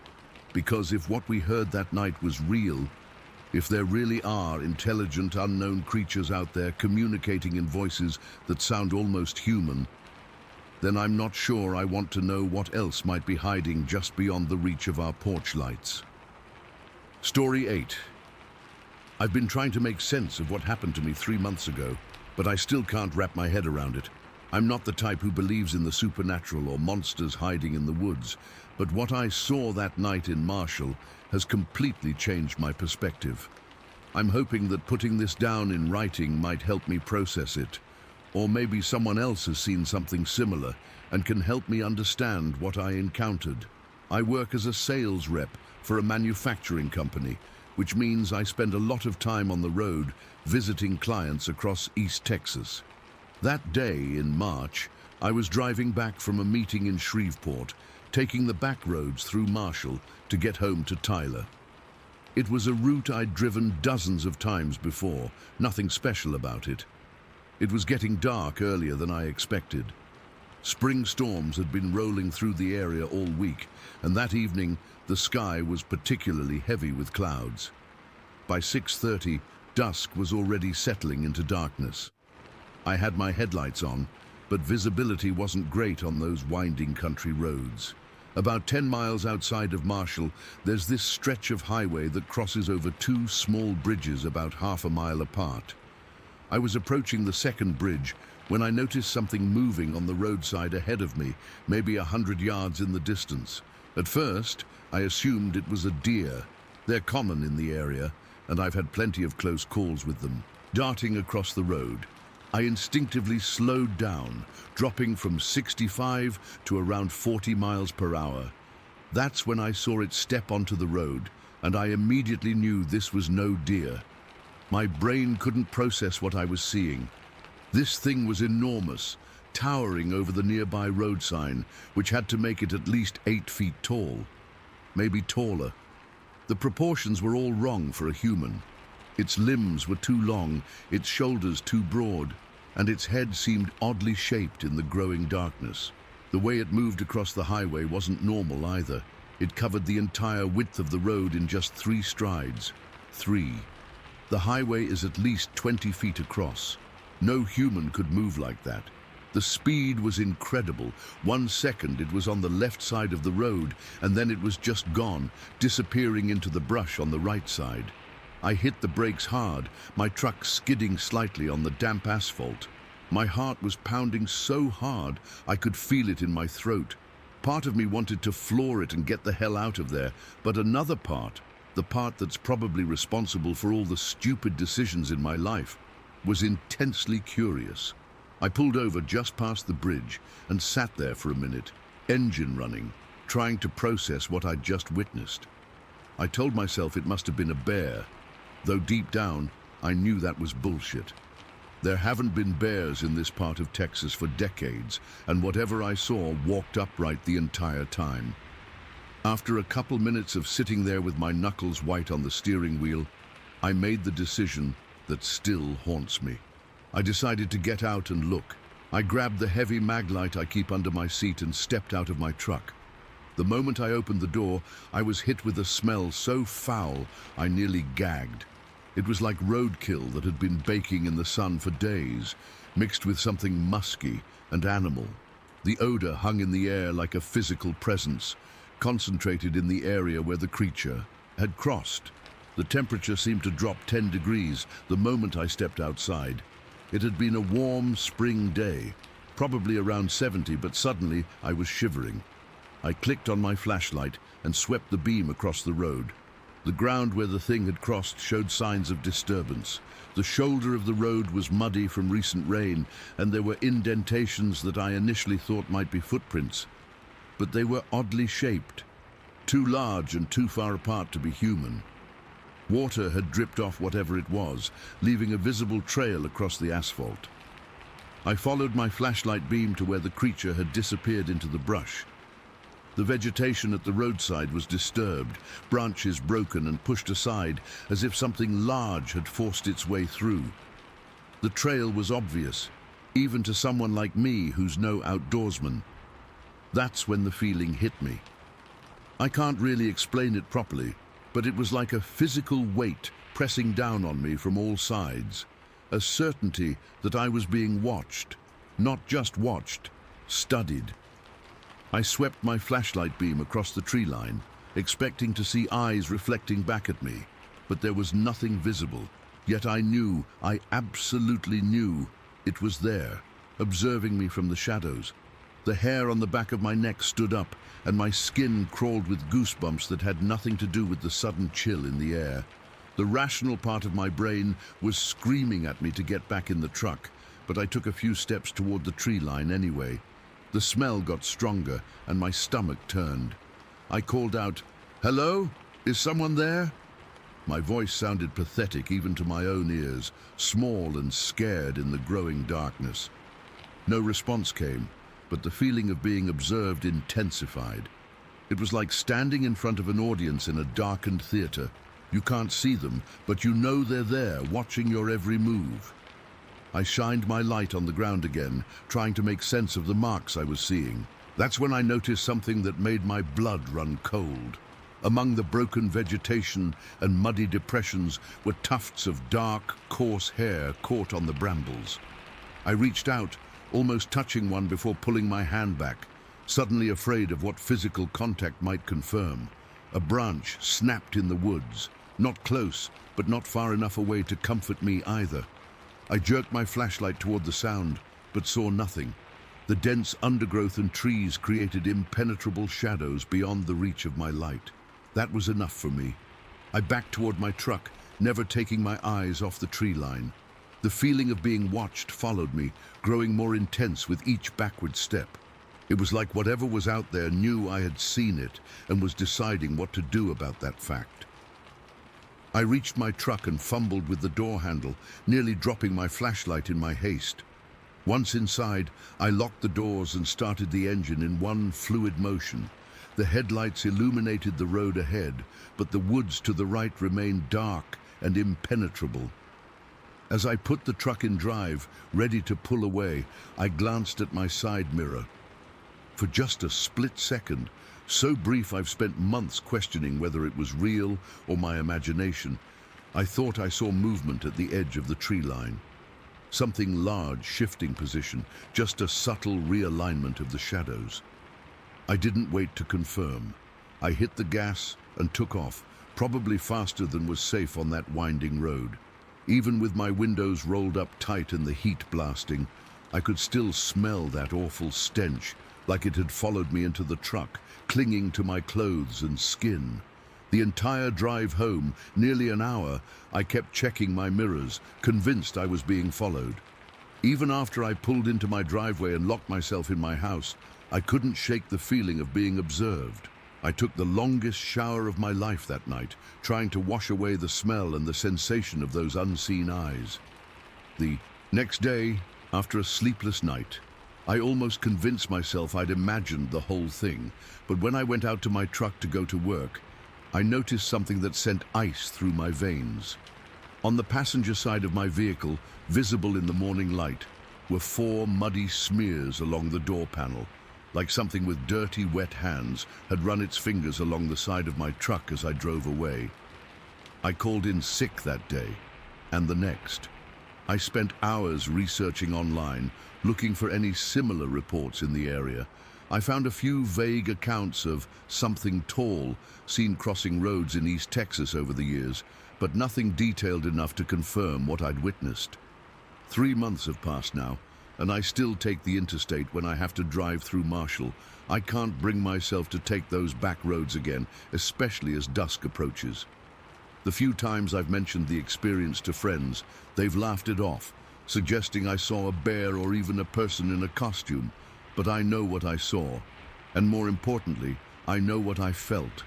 That sense of being watched by something intelligent, something that recognized I had seen it and was considering the implications.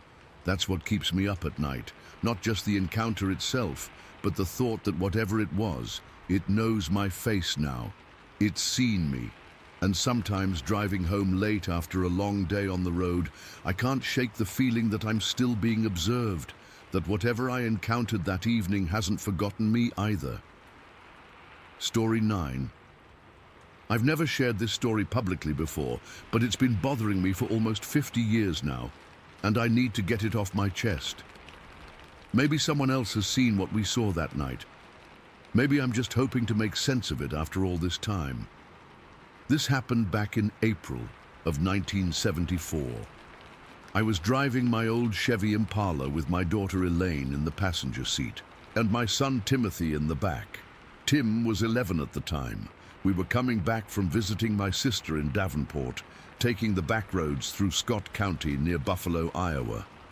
It was probably around 9:30 at night, dark but clear, with a decent amount of stars overhead.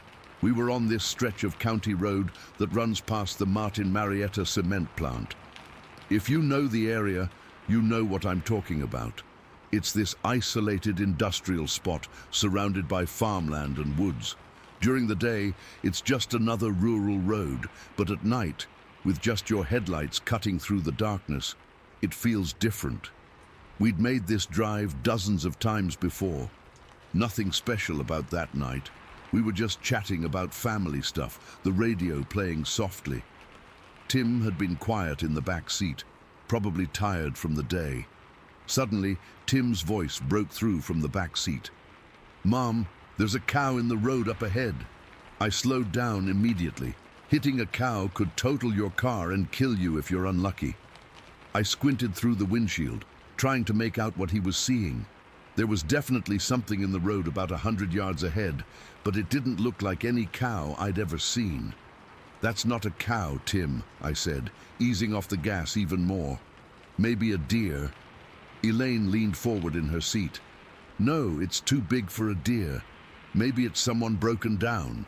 As we got closer, maybe 50 yards away now, I could see it better in the headlights.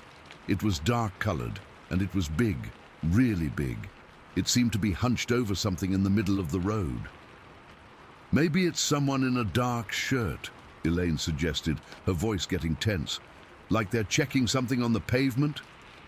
But as we drew closer, I felt this sudden chill run through me. Whatever was in the road ahead, it wasn't right. Its proportions were all wrong for a person. The shape was vaguely human-like, but impossibly large, and the way it was moving wasn't natural. "Lock your doors," I said suddenly, my fingers already jabbing at my own door lock. "Lock them now!" I heard the distinct clicks as Elaine and Timothy locked their doors. The thing in the road still hadn't moved from its position, and I was closing in fast. "What is it, Mom?" Tim asked, his voice small and frightened. I didn't answer because I didn't know. What I did know was that I needed to get around it without stopping. I slowed enough to maintain control of the car and began to edge toward the opposite lane to go around whatever it was. As I swerved, the headlights fully illuminated the figure, and what I saw still haunts me. It was crouched down, examining something on the road, but even hunched over it was massive, taller than a large man. It was wearing what looked like a black leather-like covering, though whether that was clothing or its skin, I couldn't tell you. The worst part came when we were passing it. The thing turned its head toward our car, and I swear to God, its eyes caught the headlights and reflected back at us. Two glowing points in the darkness. They weren't animal eyes, and they weren't human eyes either. They were something else entirely. I hit the gas hard, swerving around it, my hands gripping the steering wheel so tight my knuckles went white. I was terrified it would reach out and grab the car as we passed, but it just watched us, its head turning to follow our movement as we sped by. "Oh my God, oh my God," Elaine was saying over and over. "What was that thing?" Timothy was completely silent in the back, and when I glanced in the rearview mirror, I saw him pressed against the opposite side of the car, as far from the window as he could get, his face pale and terrified. "Don't look back," I told them both, pushing the Impala as fast as I dared on that country road. "Just don't look back." But of course I did look back in the rearview mirror. The figure was still there in the road, still watching us, getting smaller as we put distance between us. Then it straightened up slightly, and that's when I realized just how enormous it actually was. If it had stood fully upright, it would have been as tall as a small tree. 8 meters at least, no exaggeration. We drove home in near silence, all of us too shocked to really process what we'd seen. Timothy started crying quietly in the back seat. Elaine kept looking over her shoulder. I just drove, hands shaking, taking a different route than I normally would, avoiding any isolated roads. That night, Timothy had the first of what would become months of nightmares. He would wake up screaming about the tall man with the glowing eyes. Elaine stayed over at our house that night, too scared to drive to her own apartment. I sat up until dawn, with all the lights on, jumping at every sound outside. Over breakfast the next morning, we tried to make sense of what we'd seen. Elaine thought maybe it was someone in a costume playing a prank. Timothy insisted it was a monster. I didn't know what to think. "How tall do you think it was, Mom?" Timothy asked, his cereal going soggy in front of him. "I don't know, honey," I said, not wanting to scare him more. "It was huge," Elaine said. "Even crouching down, it had to be at least 3.5 meters tall. And did you see how wide its shoulders were? It must have weighed 400 pounds, easy." I didn't correct her because she was right. Whatever we saw was massive, impossibly so for any normal human. Later that day, I called the Scott County Sheriff's Department to report what we'd seen. The deputy who took my call was polite but dismissive. He said they'd send someone out to check the area, but I could tell from his tone that he didn't believe me. He asked if we'd been drinking or if we were on any medication. I was furious, but kept my composure. A week later, I ran into our neighbor, Mrs. Collins, at the grocery store. She mentioned that her husband had seen something strange on that same road a few nights before our encounter. He described it as an unusually tall figure standing near the edge of the woods. He'd assumed it was a hunter or someone from the cement plant and hadn't thought much of it until he heard about our experience. That's when I started asking around. I discovered that there had been several other sightings in the Buffalo area that spring. A truck driver had reported a giant man crossing the highway near the cement plant. A couple of teenagers claimed something had followed their car for several miles on a back road. A farmer said something had frightened his livestock so badly that they broke through a fence and scattered across his property. I went back to the sheriff's department with this information, and this time they seemed more interested. A deputy named Johnson took my statement again and mentioned that they were looking into several unusual reports from the area. He asked me not to discuss it with others to avoid causing panic. That only made me more suspicious. For months afterward, I avoided that stretch of road completely, especially after dark. I'd drive miles out of my way just to not pass that spot. Timothy refused to go anywhere near Buffalo. Elaine bought a handgun and started taking shooting lessons, something she'd never shown any interest in before. The nightmares gradually faded for Timothy, but he never forgot what he saw. Even now, as a grown man in his 50s, he won't drive that road at night. I don't blame him. I'm in my 80s now, and I still get chills thinking about it. About a month after our encounter, I read a small article in the local paper about how the sheriff's department had concluded their investigation into unusual sightings around Buffalo. They attributed it all to mass hysteria, triggered by a movie that had come out around that time. I don't remember any movie, and that explanation doesn't account for what we saw with our own eyes. Years later, I tried researching similar encounters and found some reports of extremely tall, dark figures seen in rural areas across the Midwest. Some people call them stick men or shadow people, but those descriptions don't quite match what we saw. Our thing was solid, massive, with that leather-like covering and those awful reflective eyes.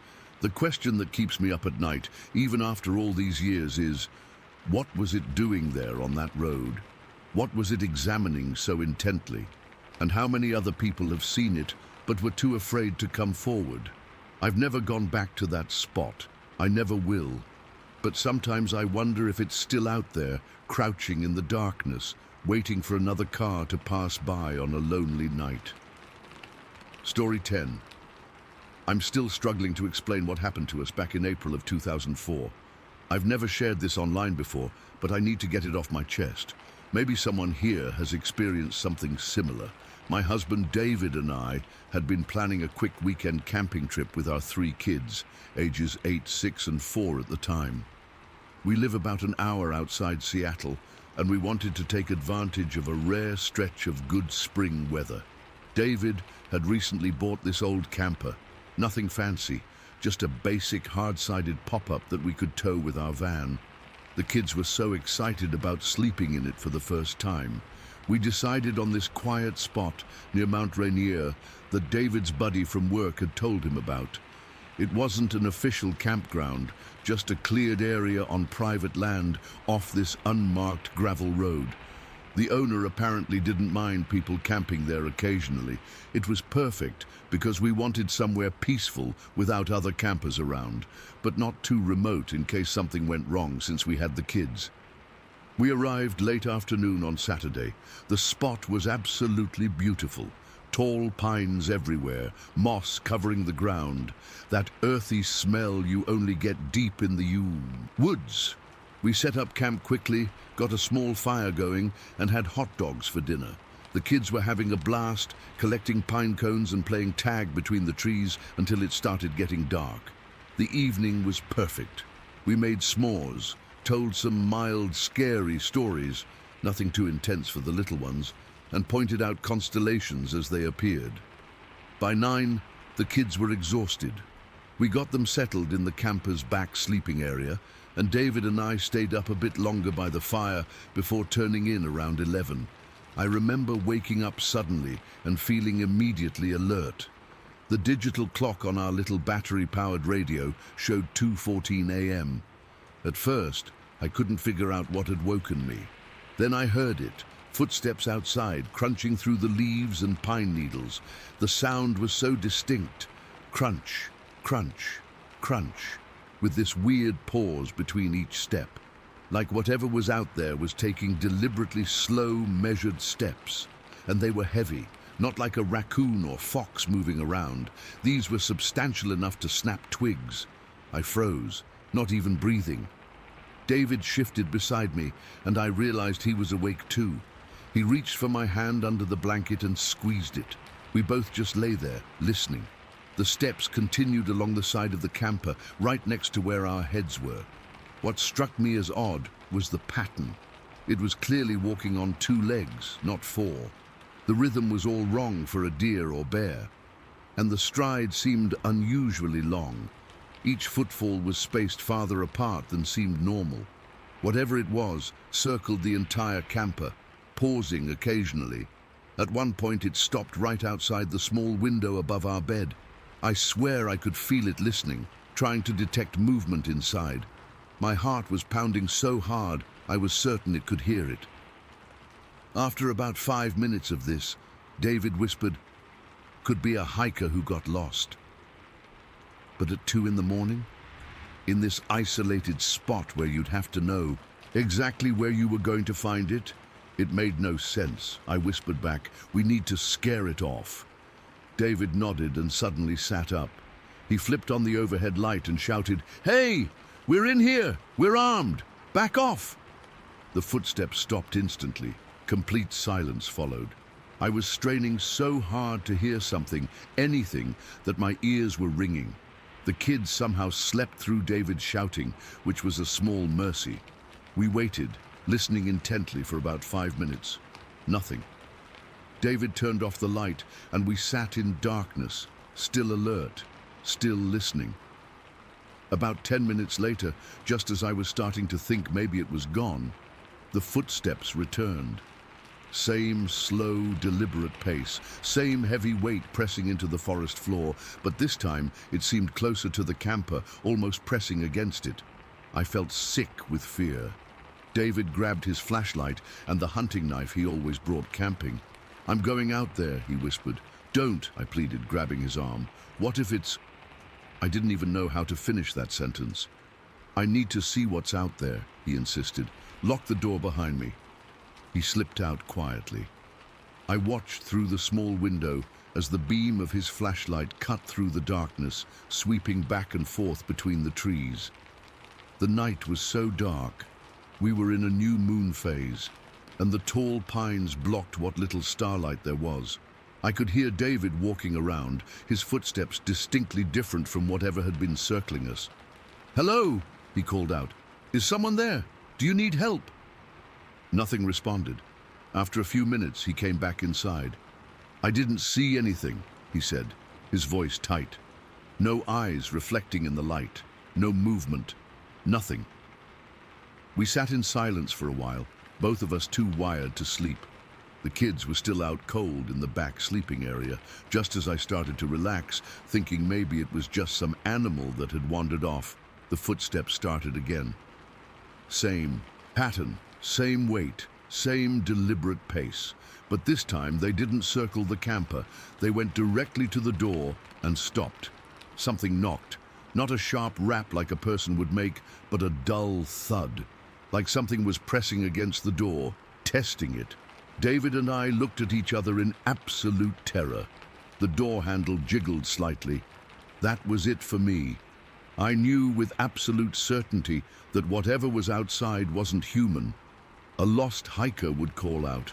A curious animal wouldn't try the door handle. This was something else entirely.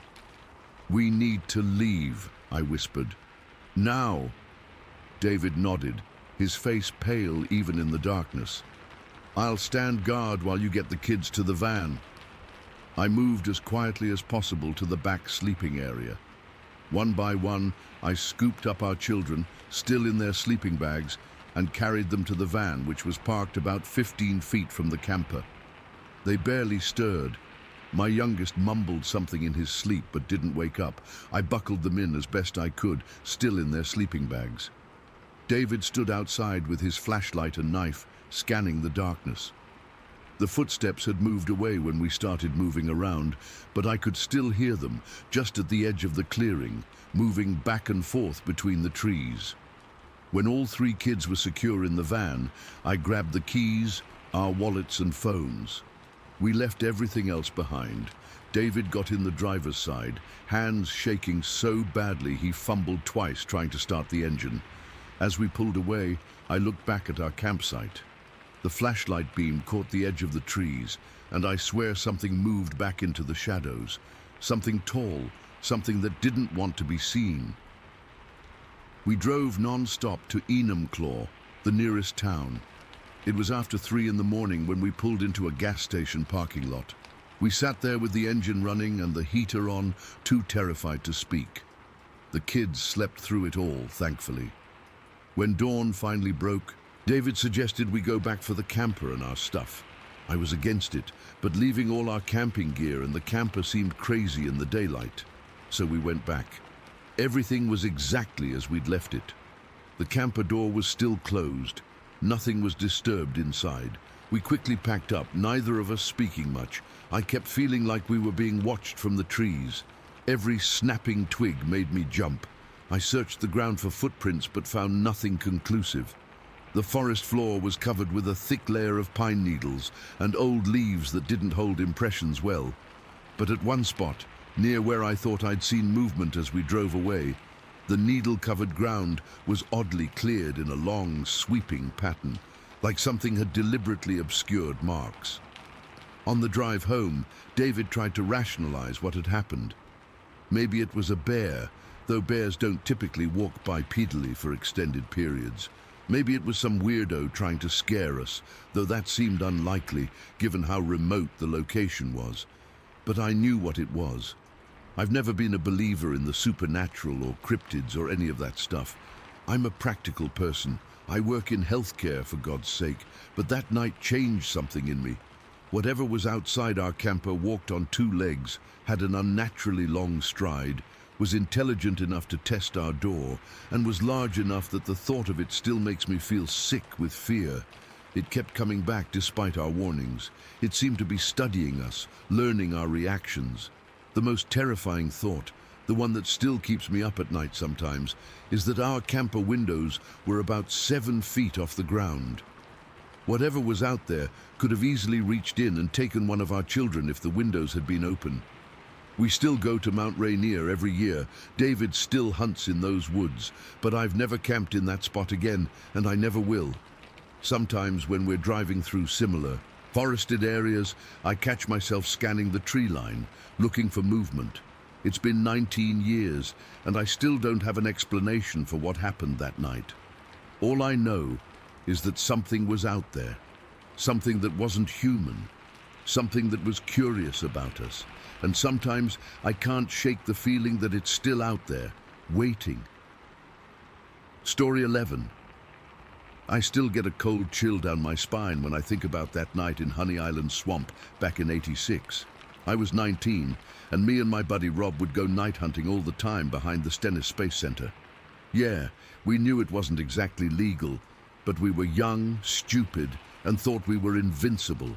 Plus, the swamp was loaded with deer and hogs, easy pickings. We had this whole routine. We'd park along this old access road nobody ever used, load up our 12 gauges with 3-inch double-aught buck magnums, strap on our headlamps, and attach these powerful spotlights to our gun barrels. Man, those lights could cut through pitch black like nothing. You could spot deer eyes reflecting from a couple 100 yards away. That night started like any other. It was late October, already getting that fall chill in the air. The kind of night where your breath makes little clouds in front of your face. We parked my old Chevy about half a mile in from the main road, grabbed our gear, and headed into the swamp like we'd done dozens of times before. The swamp has this smell that's hard to describe if you've never been there. Kinda musty and earthy, with this underlying sweetness from all the decaying plants. That night, though, something felt off. The usual chorus of frogs and insects seemed quieter. Even Rob noticed it. "Damn quiet tonight," he whispered as we crossed this little wooden bridge over one of the countless streams that crisscross the swamp. We'd been walking maybe 15 minutes when I first heard it. Footsteps. Not animal footsteps, not the quick patter of a deer or the heavy shuffle of a hog. These were deliberate, bipedal, following our pace exactly. I nudged Rob with my elbow and whispered, "You hear that?" He froze, and we both stood completely still, listening. The footsteps stopped too, exactly when we did. That's when the first real wave of uneasiness hit me. "Probably just an echo," Rob said, but I could tell he didn't believe it either. We started walking again, and sure enough, the footsteps resumed. They were coming from the tree line to our right, maybe 20 yards in. We both swung our lights in that direction, but all we saw was the tangled mess of cypress knees, palmetto bushes, and hanging moss. Whatever was making those sounds was staying just out of sight. "Hello," Rob called out, his voice cracking a bit. No response, just those footsteps, matching our pace perfectly. I whispered to Rob, "Maybe it's another hunter?" "Then why aren't they answering? And why are they hiding?" He had a point. Anyone legitimate would have called back. We kept going, thinking maybe whatever it was would lose interest or go away. It didn't. For over a mile and a half, those footsteps shadowed us. Sometimes they'd get a little closer, sometimes drift a bit further away, but they never stopped following. The thing that really got to me was how it moved so quietly, except for those deliberate footsteps. No branches breaking, no leaves rustling, just the steady rhythm of something walking on two legs, keeping pace with us through terrain that should have made silent movement impossible. When we reached this clearing we used as our turnaround point, things got even weirder. Instead of continuing to pace us, whatever it was started moving back and forth in front of us, like it was blocking our path forward. Back and forth, about 30 yards ahead, still just out of sight. Rob and I looked at each other, and I could see real fear in his eyes for the first time since I'd known him. We'd been friends since junior high, hunted together for years, and never once had I seen him truly scared. Until that night. "What do you want to do?" I whispered. We both had our shotguns ready, fingers hovering near the triggers. "I say we fire a warning shot," Rob suggested. I shook my head. "We don't have that much ammo. What if we need it later?" We each had 5 shells loaded and maybe another 10 in our pockets. Plenty for hunting. But this wasn't hunting anymore.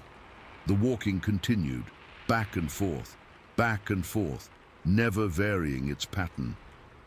"Let's head back to the car," I finally said. Rob nodded immediately, which told me how rattled he really was. Rob wasn't the type to back down from anything. We turned around and started walking back the way we came, moving faster than before. The footsteps behind us picked up pace too, matching our speed perfectly. My heart was pounding so hard I could hear it in my ears. "Should we run?" Rob whispered. "No," I said, trying to sound calmer than I felt. "If it's an animal, running might trigger it to chase us." I didn't know if that was true, but it seemed logical at the time. So we walked fast, but didn't run. The whole time I kept thinking about what could possibly be following us. A bear? No, bears don't walk like that. Another person. But why would someone follow us silently for miles without showing themselves? My mind kept circling back to the local legends about the Honey Island swamp monster. Growing up in Louisiana, you hear all kinds of stories. This weird creature, half man, half alligator that supposedly haunted the swamp. I'd always laughed at those stories. I wasn't laughing now. After what felt like hours but was probably only 20 minutes, we could see the outline of my car through the trees. The footsteps were still there, still following. Then, about 200 yards from the car, they just stopped. Completely.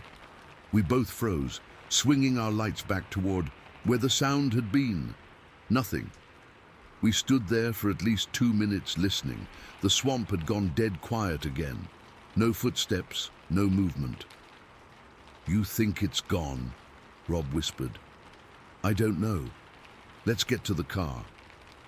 We covered that last stretch as fast as we could without actually running, checking over our shoulders every few steps. When we finally reached the car, I fumbled with the keys, my hands shaking so bad I could barely get them in the ignition. Then came the next nightmare. I backed up to turn around on the narrow road, and the back wheels slid into a drainage ditch on the side. The car was stuck, rear wheels spinning uselessly in the mud. "No, no, no," I muttered, trying again. The engine revved, but the car didn't move. "We're gonna have to jack it up," Rob said, his voice tight. I popped the trunk and grabbed the steel bumper jack. We had to get down on our hands and knees in the mud to position it under the rear axle. The whole time, we kept looking around, expecting whatever had been following us to suddenly appear from the darkness. My hands were shaking so bad I could barely operate the jack. Every sound from the swamp made me jump. A falling branch, a distant splash. My imagination was in overdrive, picturing some monster creeping up behind us while we were vulnerable. "Hurry up, man," Rob kept saying. "I'm trying," I snapped back. It took us nearly 30 minutes to get the car free. 30 minutes of pure terror, expecting at any moment to feel claws or teeth or whatever on our backs. I've never been so scared in my life, before or since.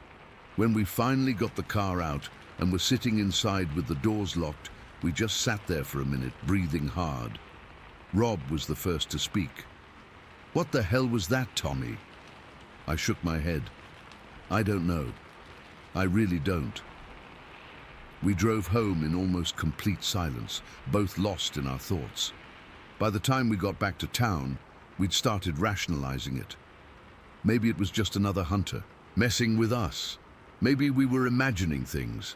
Maybe it was the wind playing tricks. But deep down, I knew better. Whatever had followed us that night wasn't normal. It wasn't human, and it wasn't any animal I'd ever encountered. We never went back to that part of the swamp again. We still hunted sometimes, but always in different areas, always in a group, and never at night. Years went by. I went to college, got married, had kids. Rob joined the Marines, then became a state trooper. We stayed friends but didn't talk about that night. It was like this unspoken agreement. We both wanted to forget it. Then, about 5 years ago, we were having beers on my back porch. Our wives and kids were inside watching a movie. It was getting dark, and something about the shadows brought it all back to me. "Rob," I said, "you remember that night in Honey Island, behind Stennis?" He went completely still, beer halfway to his mouth. For a second, I thought he was going to pretend he didn't know what I was talking about. Then he nodded slowly. "I still think about it sometimes," he said quietly. "Still have dreams about it." "What do you think it was?" I asked. He shrugged. "Don't know. Don't want to know." "You think it could have been a Bigfoot or something?" I asked. Rob laughed, but it was forced. "There's no such thing as Bigfoot, Tommy." "Then what was it?" He was quiet for a long time before answering. "Some things you're better off not knowing." We changed the subject after that and never brought it up again. But I still think about it. Still wonder what was stalking us through the swamp that night. What would have happened if we'd fired into those trees? What would have happened if we hadn't gotten the car unstuck? Sometimes, when I'm alone in the woods, even in broad daylight, I'll get this feeling like I'm being watched. I'll hear something that sounds like footsteps matching my pace, and for a split second, I'm back in Honey Island Swamp, 19 years old and scared, out of my mind. Whatever was in those woods that night changed something in me, made me realize that there are things in this world we don't understand, things that exist in the spaces between what we know and what we fear. I don't go night hunting anymore, and neither does Rob. Story 12. I still remember that weekend in 1966 like it was yesterday, even though I'm pushing 70 now. Some memories fade with time, but this one, it's branded into my mind like a hot iron on skin. I was 12 years old when my parents bought that small farm outside the Hollow in West Virginia. It was 21 acres of mostly woods and overgrown fields, with this weathered old farmhouse that had seen better days. Dad, Robert was his name, was so proud of that purchase. He'd talk about how we'd build our real home there someday. But until then, We'd camp out in the old farmhouse on weekends. Mom, Sarah, would pack up our station wagon every Friday after Dad got home from the steel mill, and we'd make the hour-and-a-half drive out to the property. My baby sister Katie was only 8 months old then. The isolation was what struck me most about the place. You could literally go days without seeing another soul. The nearest neighbor was maybe 2 miles away, and altogether, there were only 4 houses in the entire 4-square-mile area. As a kid from the suburbs, I found it both terrifying and thrilling. That particular weekend started out completely normal. We arrived Friday evening before sunset. Dad unloaded the car while Mom set up our makeshift kitchen on a folding table. The house had no electricity yet, so we used kerosene lamps and flashlights. I remember helping Dad haul in jugs of water from the car since the well pump wasn't working right. Saturday was beautiful, the kind of early autumn day where the air feels crisp, but the sun still warms your skin. I spent most of it exploring the property, climbing trees and throwing rocks into the small creek that ran along the eastern edge. Dad worked on clearing some brush around the house, and Mum set up a blanket in the yard where she could watch Katie while she played with her toys. That night, we had hot dogs cooked over the fireplace. Dad told stories about growing up in Kentucky, and Mum sang lullabies to Katie. The windows were open because the house got stuffy, and I remember listening to the night sounds as I drifted off to sleep on my army cot in what would eventually be the dining room. The hollow was alive with noise, frogs croaking in the creek, crickets chirping their endless songs, and occasionally the deep hoot of an owl echoing through the trees, normal country sounds that usually lulled me to sleep. I fell asleep feeling completely safe and content. That's what makes what happened next so much worse. I woke up to a strange heaviness in the air. You know that feeling when you walk into a room where people have been arguing? That thick, tense atmosphere that makes it hard to breathe. It was like that, but worse. The first thing I noticed was that it was morning, early morning, with that grey-blue light that comes just after dawn. The second thing I noticed was that Mom was crying.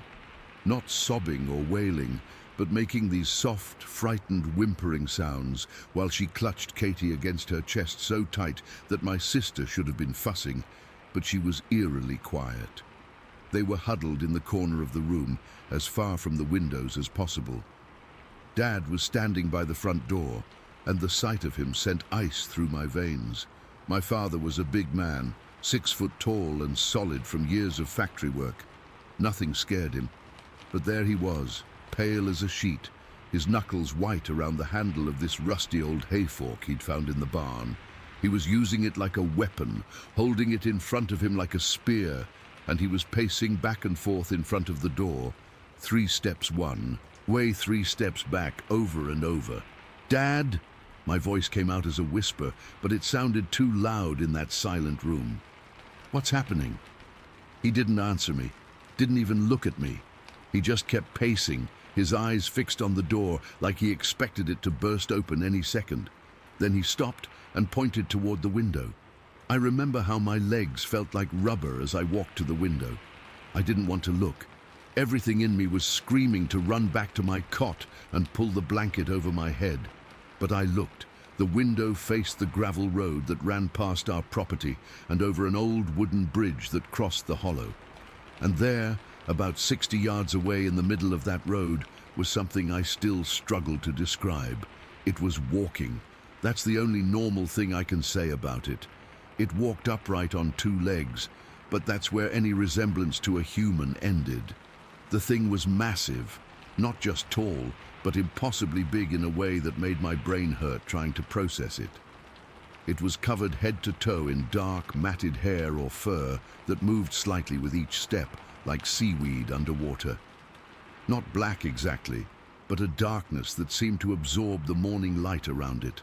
Its shoulders were broader than our refrigerator, and its arms, God, its arms were all wrong.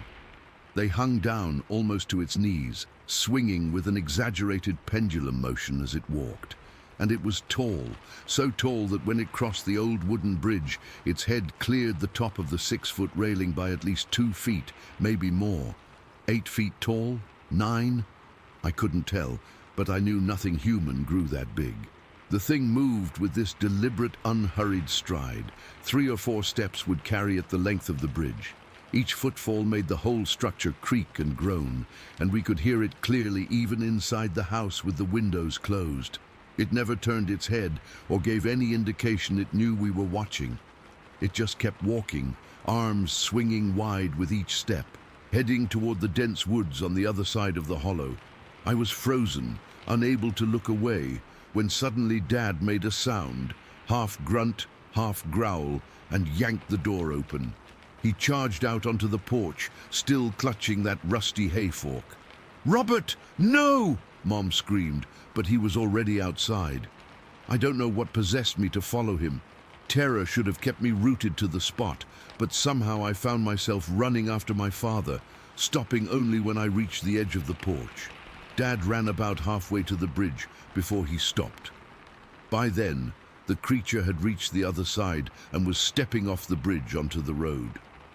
I'll never forget watching it disappear into the tree line. It never ran, never looked back, just kept that same steady pace until the darkness of the forest swallowed it whole. Dad stood there for what felt like forever, his chest heaving. Finally, he turned and walked back to the house. His face was gray, and sweat plastered his t-shirt to his body despite the cool morning air. "What was that?" I asked when he reached the porch. "Dad, what was that thing?" He pushed past me without answering, went inside, and sat heavily at the kitchen table. Mom brought him a cup of water with shaking hands. Nobody spoke. Even Katie seemed to understand that silence was necessary. We packed up and left within the hour. The whole time, Dad kept looking toward the woods where the thing had disappeared. He insisted on making 2 trips to the car, one with our belongings and one with us. He wouldn't let any of us outside alone. On the drive home, I tried asking questions again. Was it a bear? Could it have been a really tall man? Dad just kept his eyes on the road and said, "We don't talk about it. Not now, not ever." But I couldn't stop thinking about it. The way it moved, the impossible proportions, the absolute wrongness of it existing in our world. We went back to the property the next weekend, and the next, and many after that. We eventually built our house there, and I spent my teenage years in that hollow, but it never felt the same. Dad installed extra locks on every door and window. He bought a shotgun, something he'd always been against before. For years, he'd check and recheck the locks before bed, and sometimes I'd wake in the night to find him standing at the window, staring out into the darkness. We never saw the creature again, at least not directly. But there were times, more than I care to admit, when I'd be outside after dusk and feel eyes on me. The hair on my neck would stand up, and I'd know with absolute certainty that something was watching from just beyond the tree line. Sometimes, especially when the wind blew just right through the hollow, carrying sounds from miles away, I'd hear something moving in the woods. Heavy footsteps, branches breaking under substantial weight. Once, during a particularly bad thunderstorm when I was 15, I saw a shape darker than the darkness moving along the edge of our property. I blinked, and it was gone. Dad took whatever he knew to his grave 20 years ago. He never spoke about what he saw that morning, not even when I asked him as an adult. The only time he came close was the night before he died. Hooked up to machines in the hospital, he suddenly gripped my hand and said, "It wasn't from here, Jimmy. Not from anywhere near here." Those were his last coherent words to me. I've researched everything I could about the area since then. The Hollow has stories going back to the early 1800s. Tales of strange disappearances, livestock found mutilated, hunters who went into the woods and were never seen again. The local indigenous peoples apparently considered the entire valley taboo and wouldn't set foot there. I sold the property after Mom passed 7 years ago. Couldn't bring myself to keep it, knowing what I knew. The young couple who bought it seemed nice. I almost warned them, but what would I say? Watch out for the 8-foot-tall creature that might be lurking in your woods? They'd think I was crazy. Sometimes I wonder if they've seen it, if they've felt those eyes watching from the darkness, if they've heard heavy footsteps on their bridge in the pre-dawn hours. I still have nightmares about that morning. In my dreams, the creature always turns its head before entering the woods. It looks directly at me, with eyes that don't belong on any living thing, and I just know, that it recognized me, that it was noting my face, my scent, my presence. And in those dreams, I understand with perfect clarity that it wasn't passing through our property by chance. It was checking on us. Story 13. I still get goosebumps thinking about what happened that summer when I was 13. I've never told many people because, well, who'd believe me? But I swear on everything I care about, this really happened in Colton, Jackson County, back in the summer of '94. Growing up in a small Ohio town meant we had to make our own fun. For me and my buddies, Ryan, Jake, Tommy, and Scott, that meant spending almost every day exploring the woods behind Green Lawn Cemetery. Our parents always warned us about the abandoned strip mine ponds back there, but of course that just made them more appealing to a bunch of kids looking for adventure. The day it happened started like any other summer day. School had been out for about 3 weeks, and we'd met up around 10 in the morning, each of us carrying our BB guns because we thought we were hot shit. We weren't hunting anything, just liked carrying them around, feeling like we were some kind of wilderness explorers or something. It was blazing hot that day, must have been close to 90 degrees. We had hiked about 2 miles into the woods to our favorite spot, this small island in the middle of one of the clearer mine ponds. You could reach it by hopping across some stones that formed a kind of natural pathway.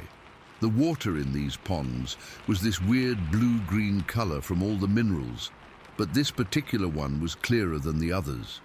We were just sitting there on some fallen logs, talking about baseball cards and whether Jennifer Mills liked Tommy or not, when we heard it.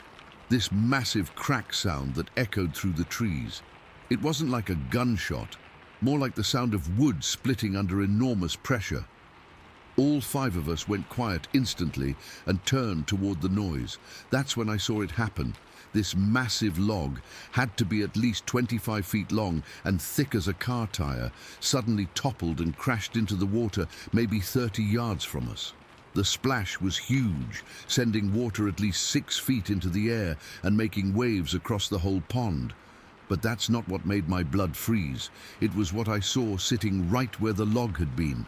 At first, my brain couldn't process what I was looking at. It was like my eyes were seeing something, but my mind was rejecting it. This thing was squatting there, its massive hairy arms still extended from where it had pushed the log. It was dark, not black, but like a deep, dirty brown color. And it was big. I'm not exaggerating when I say it had to be at least 7.5 feet tall, even in its crouched position. I remember every detail so clearly.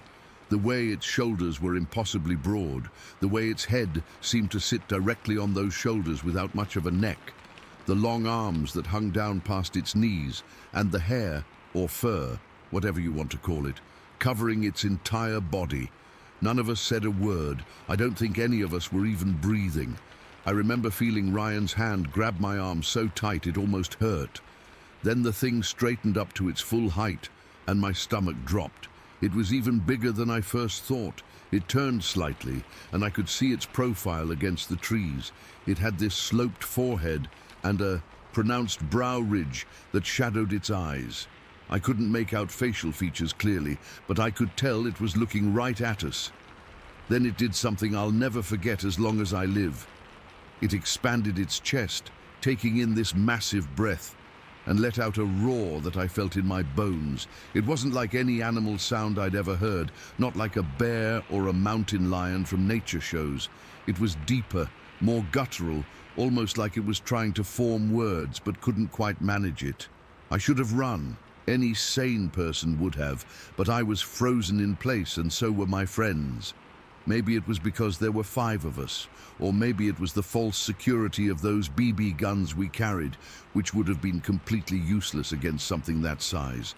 Either way, we just sat there staring at it, and it stared back at us.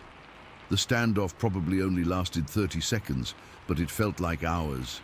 Finally, the creature, and there's no other word for it but Bigfoot, turned away from us. It didn't run or move quickly. It just calmly walked away, pushing through the underbrush like it was nothing, moving deeper into the woods until we couldn't see it anymore. The second it disappeared, all 5 of us started talking at once. Holy shit! Did you see that? What the fuck was that? I remember my voice shaking so bad I could barely get words out. Tommy had tears streaming down his face but was trying to act tough. Jake kept saying we needed to tell someone, but who would believe us? A bunch of kids claiming they saw Bigfoot. We debated going after it, a ridiculous idea in hindsight, but none of us had the guts. Instead, we just sat there for another hour, all of us too scared to be the first to suggest we leave our little island and cross back through the woods to get home. When we finally did leave, we went as a tight group, our BB guns at the ready, jumping at every snapping twig or rustling leaf. We swore to each other we wouldn't tell anyone because we knew what would happen. Adults would laugh it off, other kids would call us liars or crazy, but that wasn't the end of it. About 2 weeks later, Jake, Scott, and Tommy had lost interest in going back to the woods. I don't blame them, but Ryan and I, we were different. We couldn't stop thinking about what we'd seen. It was like we were drawn back there, needing to know if it had been real or if we'd somehow all hallucinated the same thing. So we decided to camp out on the island. Looking back, it was incredibly stupid, but 13-year-old boys aren't exactly known for their good judgment. We got all our gear set up that afternoon, a small tent, sleeping bags, some snacks. But then we realized we'd forgotten to bring actual food for dinner. Neither of us wanted to stay alone while the other went back, so we both headed back to my house, which was closest to the woods. It was getting dark by the time we started back to our campsite, maybe around 8:30 or 9. Instead of going through the woods, we decided to take the old railroad tracks that ran along the edge of the tree line. It was longer, but felt safer somehow. We were about halfway back when we passed this abandoned farmhouse that sits about 50 yards off the tracks. The place had been empty for years, windows boarded up, paint peeling, surrounded by this overgrown field. In the dimming light, I happened to glance over at it. And there it was again. Sitting at the edge of the field, right where it met the trees, was the same creature. This time, it was sitting cross-legged, almost like a person would, with its arms folded across its chest. Even from that distance, I could tell it was massive. Ryan saw it the same moment I did. We both stopped dead in our tracks. "Mark," he whispered, "is that—" I couldn't even answer. My mouth had gone completely dry.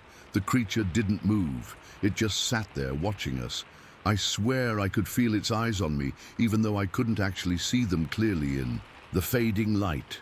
This time, we didn't stand our ground. Maybe because there were only 2 of us, or maybe because we were farther from home, but pure terror took over. We ran. We ran as fast as our legs could carry us, all the way to Route 93, which was at least a mile away. We didn't stop once. I remember my lungs burning and my legs feeling like they might give out, but the fear kept me going. When we finally reached the highway, we collapsed on the gravel shoulder, gasping for breath. We waited there for about 30 minutes, trying to decide what to do. Eventually, curiosity got the better of our fear, and we cautiously made our way back along the tracks, armed with flashlights we'd bought at the gas station on Route 93. When we reached the spot by the farmhouse, the creature was gone. There was no sign it had ever been there. We never did make it back to our campsite that night. All our gear, the tent, sleeping bags, everything, was left behind. Neither of us wanted to go any deeper into those woods in the dark. We went back the next day, in broad daylight, and quickly grabbed our stuff. We didn't see anything unusual that day, but I could feel eyes on us the entire time. The final encounter happened the following weekend. I know it sounds crazy that we kept going back, but there was something almost magnetic about the whole situation. I can't explain it. This time it was just me and Tommy. We were walking through the woods around dusk, the full moon already visible in the sky, even though it wasn't fully dark yet. We weren't talking much, just walking, when I got this feeling, this intense sensation that we weren't alone. I stopped and turned around slowly. Tommy must have felt it too, because he did the same thing. About 100 yards behind us, sitting on a fallen tree, was the creature. In the moonlight, I could see it more clearly than ever before. Its massive frame, the muscles visible even under the hair, the way its eyes reflected the moonlight, like a cat's. But here's the strange part. I wasn't afraid this time, not at all. Instead, I felt this weird sense of, I don't know, connection, understanding. It's so hard to explain. It was almost like the creature was communicating with me without words, like it was saying goodbye. We stood there, staring at each other across the distance for maybe a minute. Then it slowly stood up, turned, and walked into the deeper shadows of the forest. That was the last time I ever saw it. None of us ever did see it again after that night, even though we spent the rest of that summer searching the woods every chance we got. By the time school started in the fall, we'd almost convinced ourselves it had never happened. But I know what I saw. I know it was real. Sometimes I wonder if anyone else in Colton has seen it over the years. I wonder if it's still out there, watching from the trees behind Greenlawn Cemetery. I've tried researching similar sightings in Jackson County, but there's not much documented. Maybe others have seen it, but like us, we're too afraid of ridicule to tell anyone.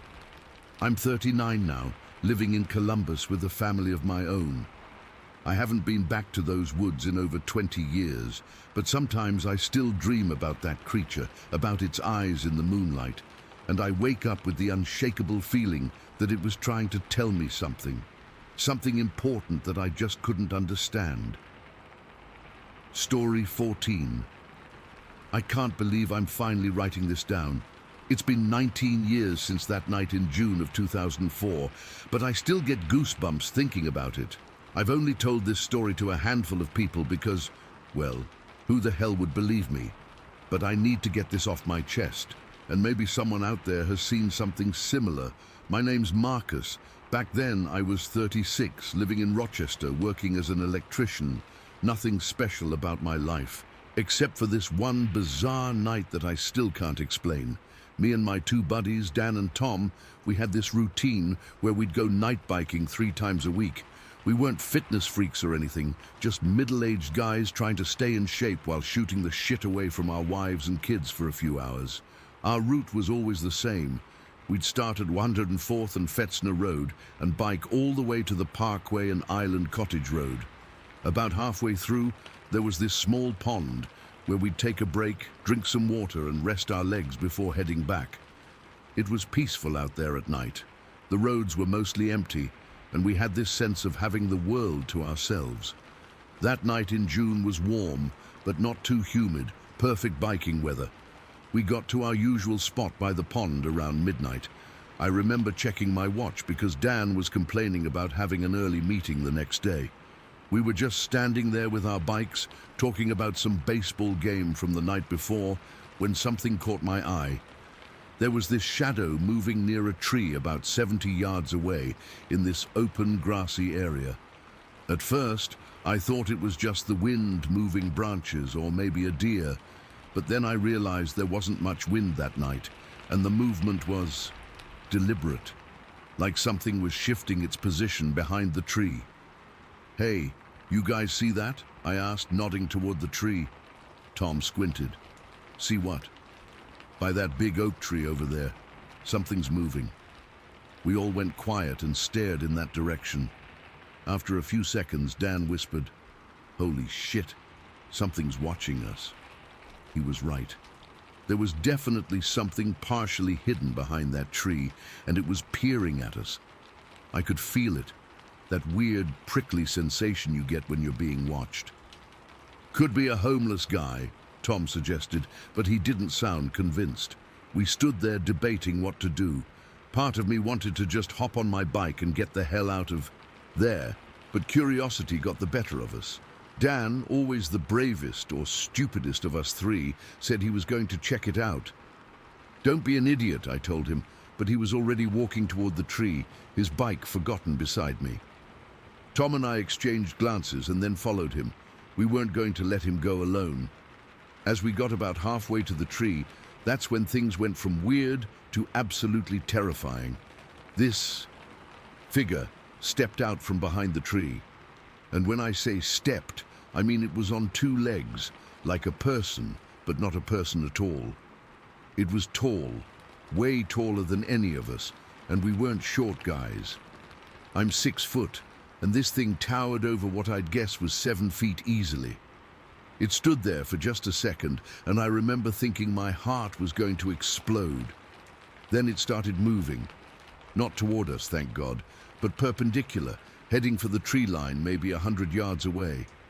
It wasn't running exactly, more like a purposeful stride, but it covered ground fast. "What the fuck is that?" Tom hissed beside me.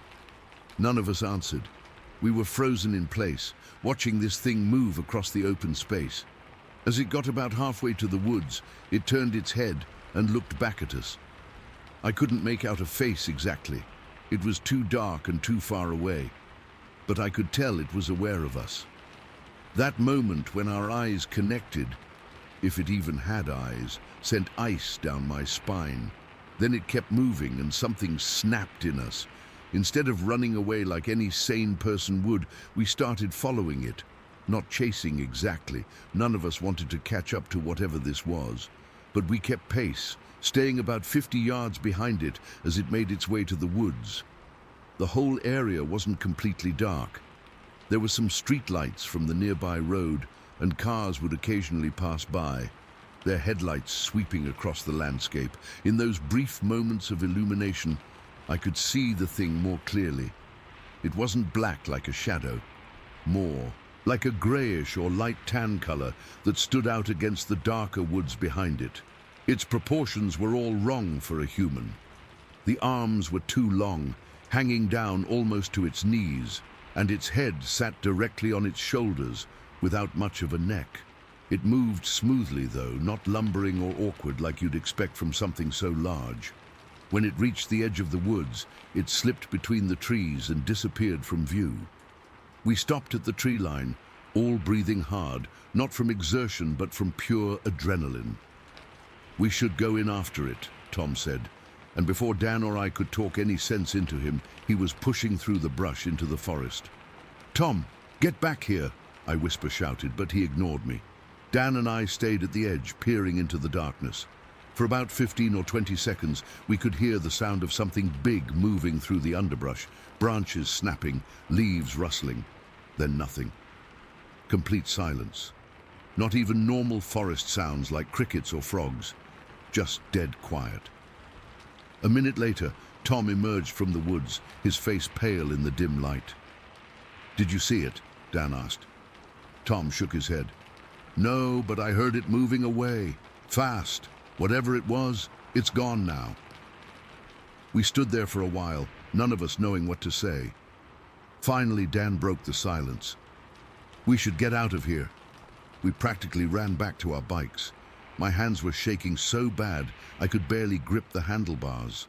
We rode home faster than we ever had before, not saying a word until we reached the main road. "What the hell did we just see?" I finally asked when we stopped at a traffic light. Tom shrugged, still looking spooked. "A bear, maybe, standing on its hind legs." "That was no bear," Dan said firmly. "Bears don't stand that tall, and they don't move like that. That was something else." We tried to rationalize it on the ride home. Maybe it was someone in a costume playing a prank. Maybe it was just a tall person taking a walk in the woods. At midnight, yeah, right. Maybe we all collectively hallucinated the same thing, but deep down we knew better.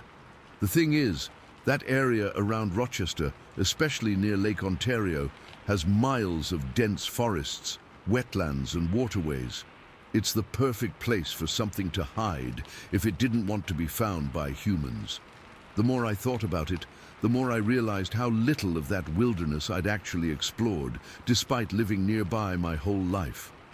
We didn't go biking for a few weeks after that. When we finally did, we changed our route to stay on well-lit streets in more populated areas. We never talked about going back to the pond, and eventually our biking nights became less frequent until they stopped altogether. Life got in the way, kids' activities, work stress, the usual excuses. But I know the real reason was that none of us wanted to risk seeing that thing again.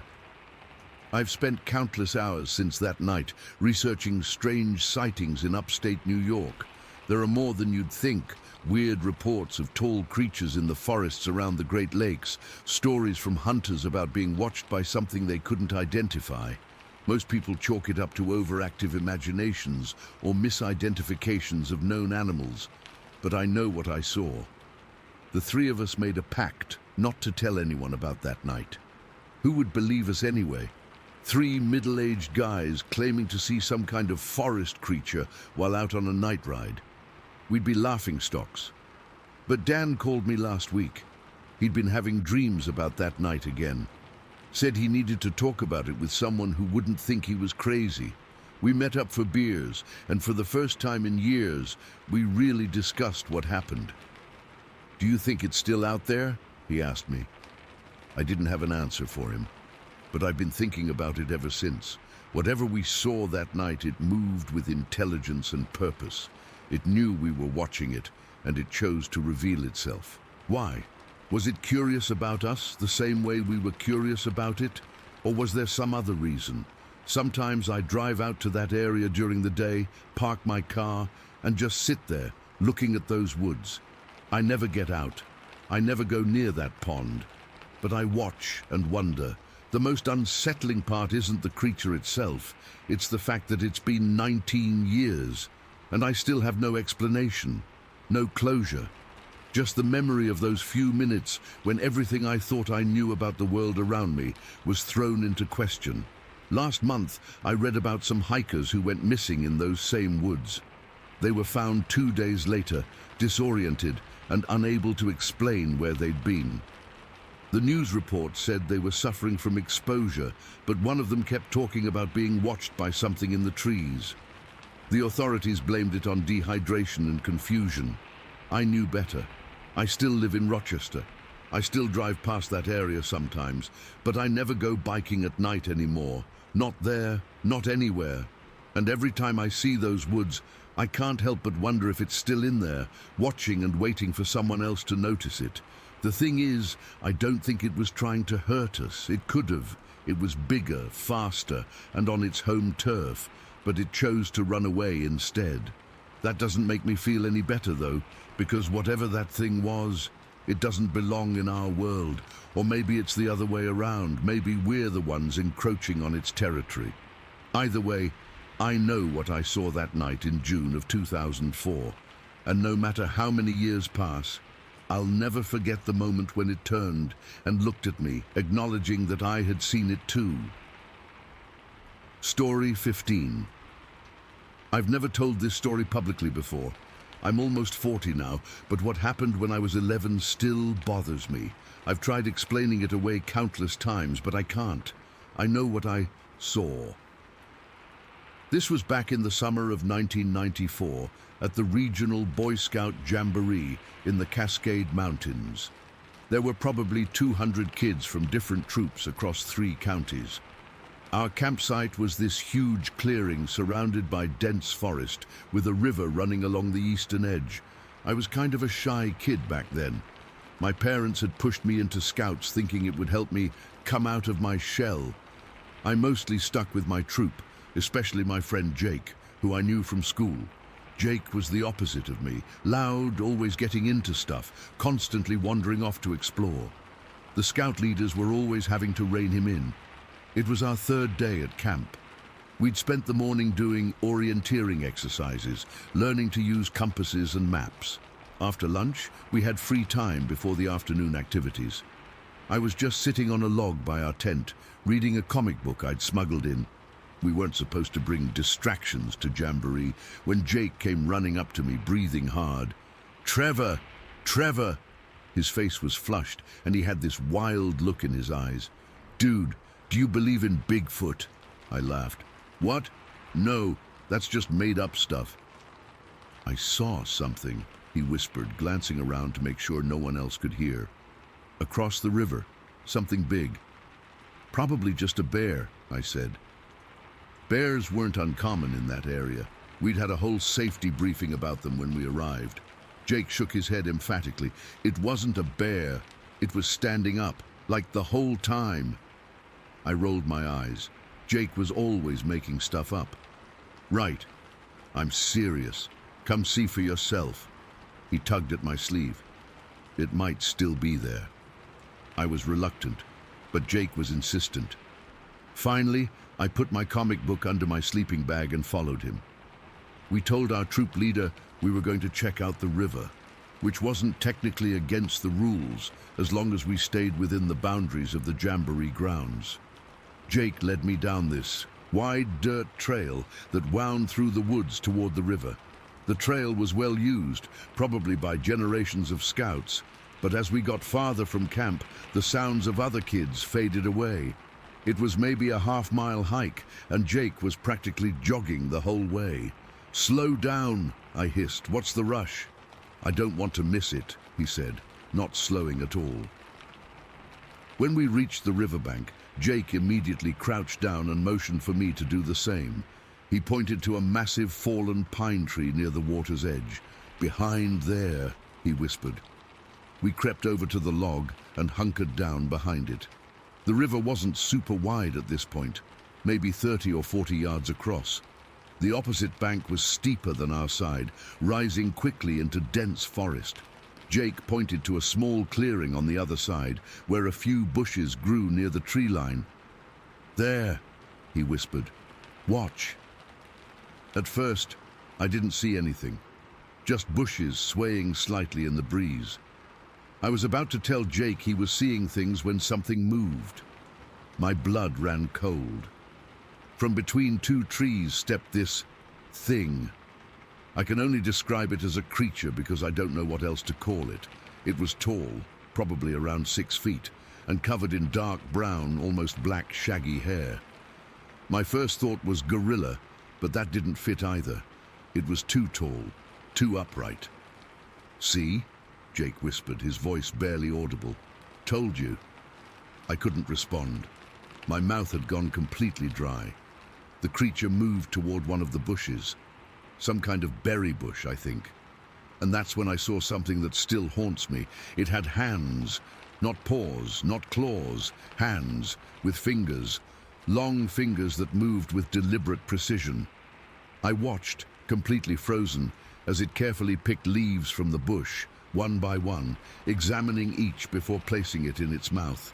The movement was so human, methodical, careful, nothing like I'd ever seen an animal do. For 2 or 3 minutes, we just watched it. Neither of us made a sound. I was barely breathing. The creature seemed totally focused on what it was doing, carefully selecting certain leaves and ignoring others. I remember thinking how strange it was.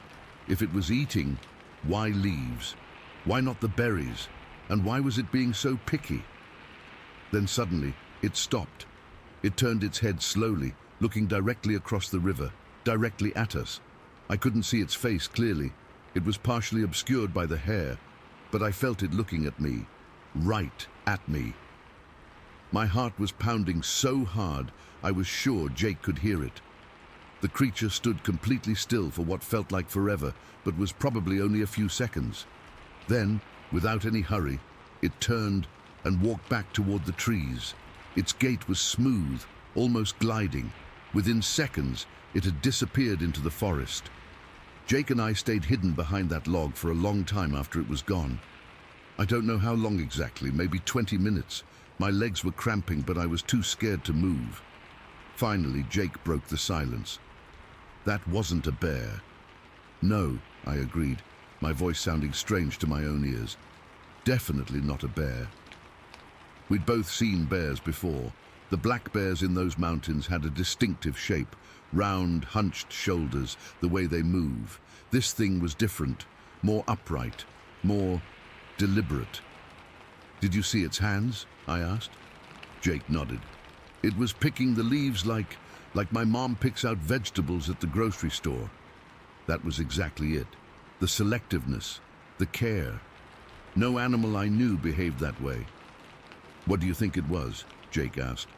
I shook my head. "I don't know." "Should we tell someone?" I thought about it. Tell who? The scout leaders? The other kids? "They'd just say we were making it up," I said finally. "Or that it was a bear and we got confused." Jake nodded slowly. "Yeah, probably." We made our way back to camp in silence, both lost in our own thoughts. When we got there, everything seemed so normal. Kids playing capture the flag, leaders setting up for the evening campfire. Nobody had any idea what we'd just seen. For the rest of the jamboree, 3 more days, Jake and I kept going back to that spot by the river during free time. We never told anyone where we were going or why. We'd hide behind the same log and watch the opposite bank for hours, but we never saw the creature again. A couple of the other scouts in our troop started asking questions. "Why do you guys keep going to the river? What's so interesting over there?" We just said we were trying to catch fish, even though we never brought fishing gear. I don't think anyone believed us, but they lost interest after a while. On the last night of Jamboree, when everyone was sitting around the big campfire sharing stories, someone, one of the older scouts, started telling a Bigfoot story about how these woods were supposed to be home to a family of them, how people had been reporting sightings for decades. Jake and I exchanged glances, but didn't say a word. Later, in our tent, Jake asked me if I thought that's what we'd seen, Bigfoot. I told him I didn't know. The thing we saw didn't match the descriptions in the stories. It wasn't 8 feet tall or massive. It was just different, wrong somehow, like something that shouldn't exist but did. We made a pact not to tell anyone. Who would believe us anyway? 2 kids claiming they saw some creature in the woods. We'd be laughed at, or worse, get in trouble for making up stories. After we got home from Jamboree, Jake and I didn't talk about it much. It was like this secret thing between us that we both understood was better left alone. By the time school started that fall, we'd almost convinced ourselves that maybe we had seen a bear, and our imaginations had filled in the rest. Almost. But I still remember those hands, the careful, deliberate way they moved. No bear has hands like that. No animal I know of does. Jake's family moved away the next year. We lost touch. I stayed in Scouts until I was 16, and we went back to those mountains for Jamboree twice more. Each time I found excuses to go back to that spot by the river. I never saw anything. I'm a wildlife biologist now. Ironic, right? I've spent my adult life studying animals, their behaviors, their habitats. I've seen bears, wolves, mountain lions, all manner of creatures in their natural environments. Nothing comes close to what Jake and I saw that day. Sometimes I think about trying to find Jake, to ask if he remembers it the same way I do, if it still bothers him, if he's still sure it wasn't just a bear. But part of me is afraid to know. What if he's convinced himself it was nothing? What if I'm the only one still carrying this? I've never gone back to that exact spot. I've been in those mountains many times for work, but I've always avoided that particular area. I tell myself it's because I don't remember exactly where it was, but that's a lie. I could find it. I just don't want to. Because what if it's still there? What if it sees me again? What if this time it doesn't just walk away? And the question that keeps me up some nights, what if it wasn't alone? Story 16. I'm still struggling to make sense of what happened to me that night in March of 2017. I've always considered myself a rational person. I grew up in Finland, where we respect nature, but don't get caught up in folklore. But what I saw, I just can't explain it. We live in this house that sits right at the edge of Olympic National Forest in northern Washington. It's beautiful, but isolated. My wife thinks I'm being ridiculous about the whole thing, and my kids just laugh it off. But I know what I saw. It was around 11 at night. I remember because I'd stayed up later than usual, catching up on some work emails after everyone else had gone to bed. Except my teenage son, who was downstairs in the basement playing video games with his headphones on. My wife was asleep upstairs, and our younger daughter was at a sleepover that night. It was unusually bright outside because of the full moon. One of those crystal clear nights where you can see everything outside, even though it's dark. I actually remember thinking how nice it was, having all that natural light coming through our living room windows. They're big windows. We bought the place partly because of all the natural light and the view of the forest. I was sitting on the couch with my laptop, and suddenly I noticed the moonlight dimming. Not gradually, like when clouds pass over. This was abrupt, like someone had just stepped in front of a spotlight. The entire living room got darker in an instant. At first, I didn't look up immediately. I thought maybe a cloud had moved in, but something felt wrong. The hair on my arms stood up, and I got this overwhelming feeling of being watched. That's when I looked toward the window. What I saw still makes my stomach drop when I think about it. There was this massive dark figure standing right outside our living room window. It was blocking most of the moonlight, creating this perfect silhouette against the glass. It wasn't moving at all, just standing there, perfectly still, for what must have been 3 or 4 seconds. I couldn't make out any facial features in the darkness, but I could clearly see its outline. Broad shoulders, much broader than a normal person. Its head was leaning slightly forward, almost like it was hunching to look in. Its arms hung at its sides. The proportions were just off, too big, too wide. My first thought was that someone was trying to break in. I mean, what else would you think?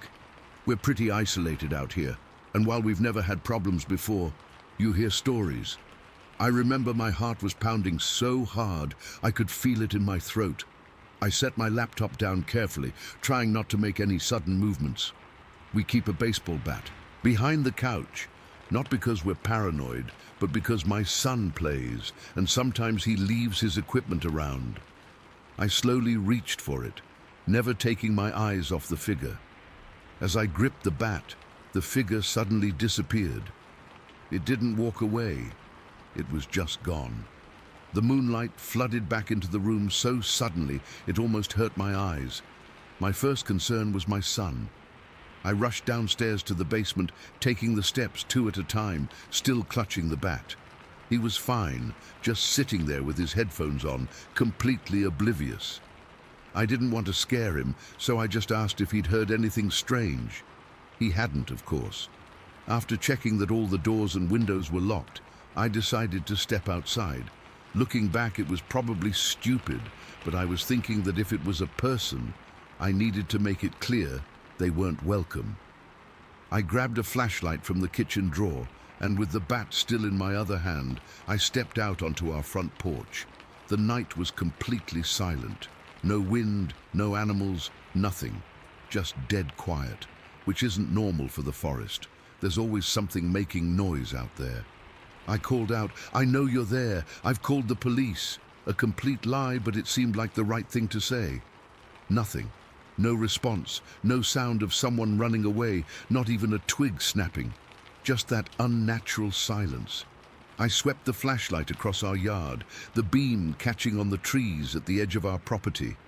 Nothing looked disturbed. No movement. I stood there for maybe 5 minutes, listening, watching. Eventually, I convinced myself that maybe I'd imagined it, or maybe it had been a large animal, though I couldn't think of any animal that would stand like that. I went back inside, double-checked all the locks, and sat up for another hour or so, watching the windows. Nothing happened, but I couldn't shake the feeling of being watched. I barely slept that night. The next morning, as soon as it was light, I went outside to check where the figure had been standing.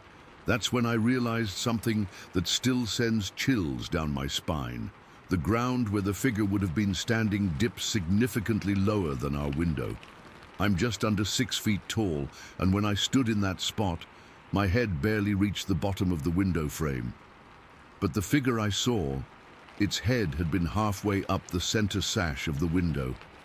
That would make whatever I saw around 8 feet tall, maybe even taller.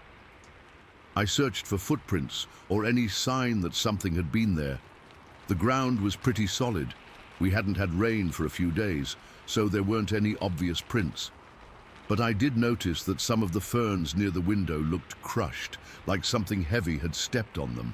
That's when my perspective shifted completely. This wasn't some prankster or a potential burglar. Whatever I had seen wasn't human. The size alone made that impossible. When my wife woke up, I told her what happened. She looked at me like I was crazy, suggested I'd been working too hard, maybe dozed off and had a dream. My kids weren't any better. My son just rolled his eyes and said, "Dad's been watching too much Finding Bigfoot again. I haven't even watched that show in years." But I know what I saw. It wasn't a bear. Bears don't stand like that. It wasn't a person in a costume. No one could be that tall without stilts, and they'd have made noise moving around. Plus, who would come all the way out to our isolated house just to stand outside a window and then disappear? I've spent a lot of time outdoors. Growing up in Finland, I was always in the woods hunting, fishing, camping. I know what animals look like, how they move. This was something else entirely.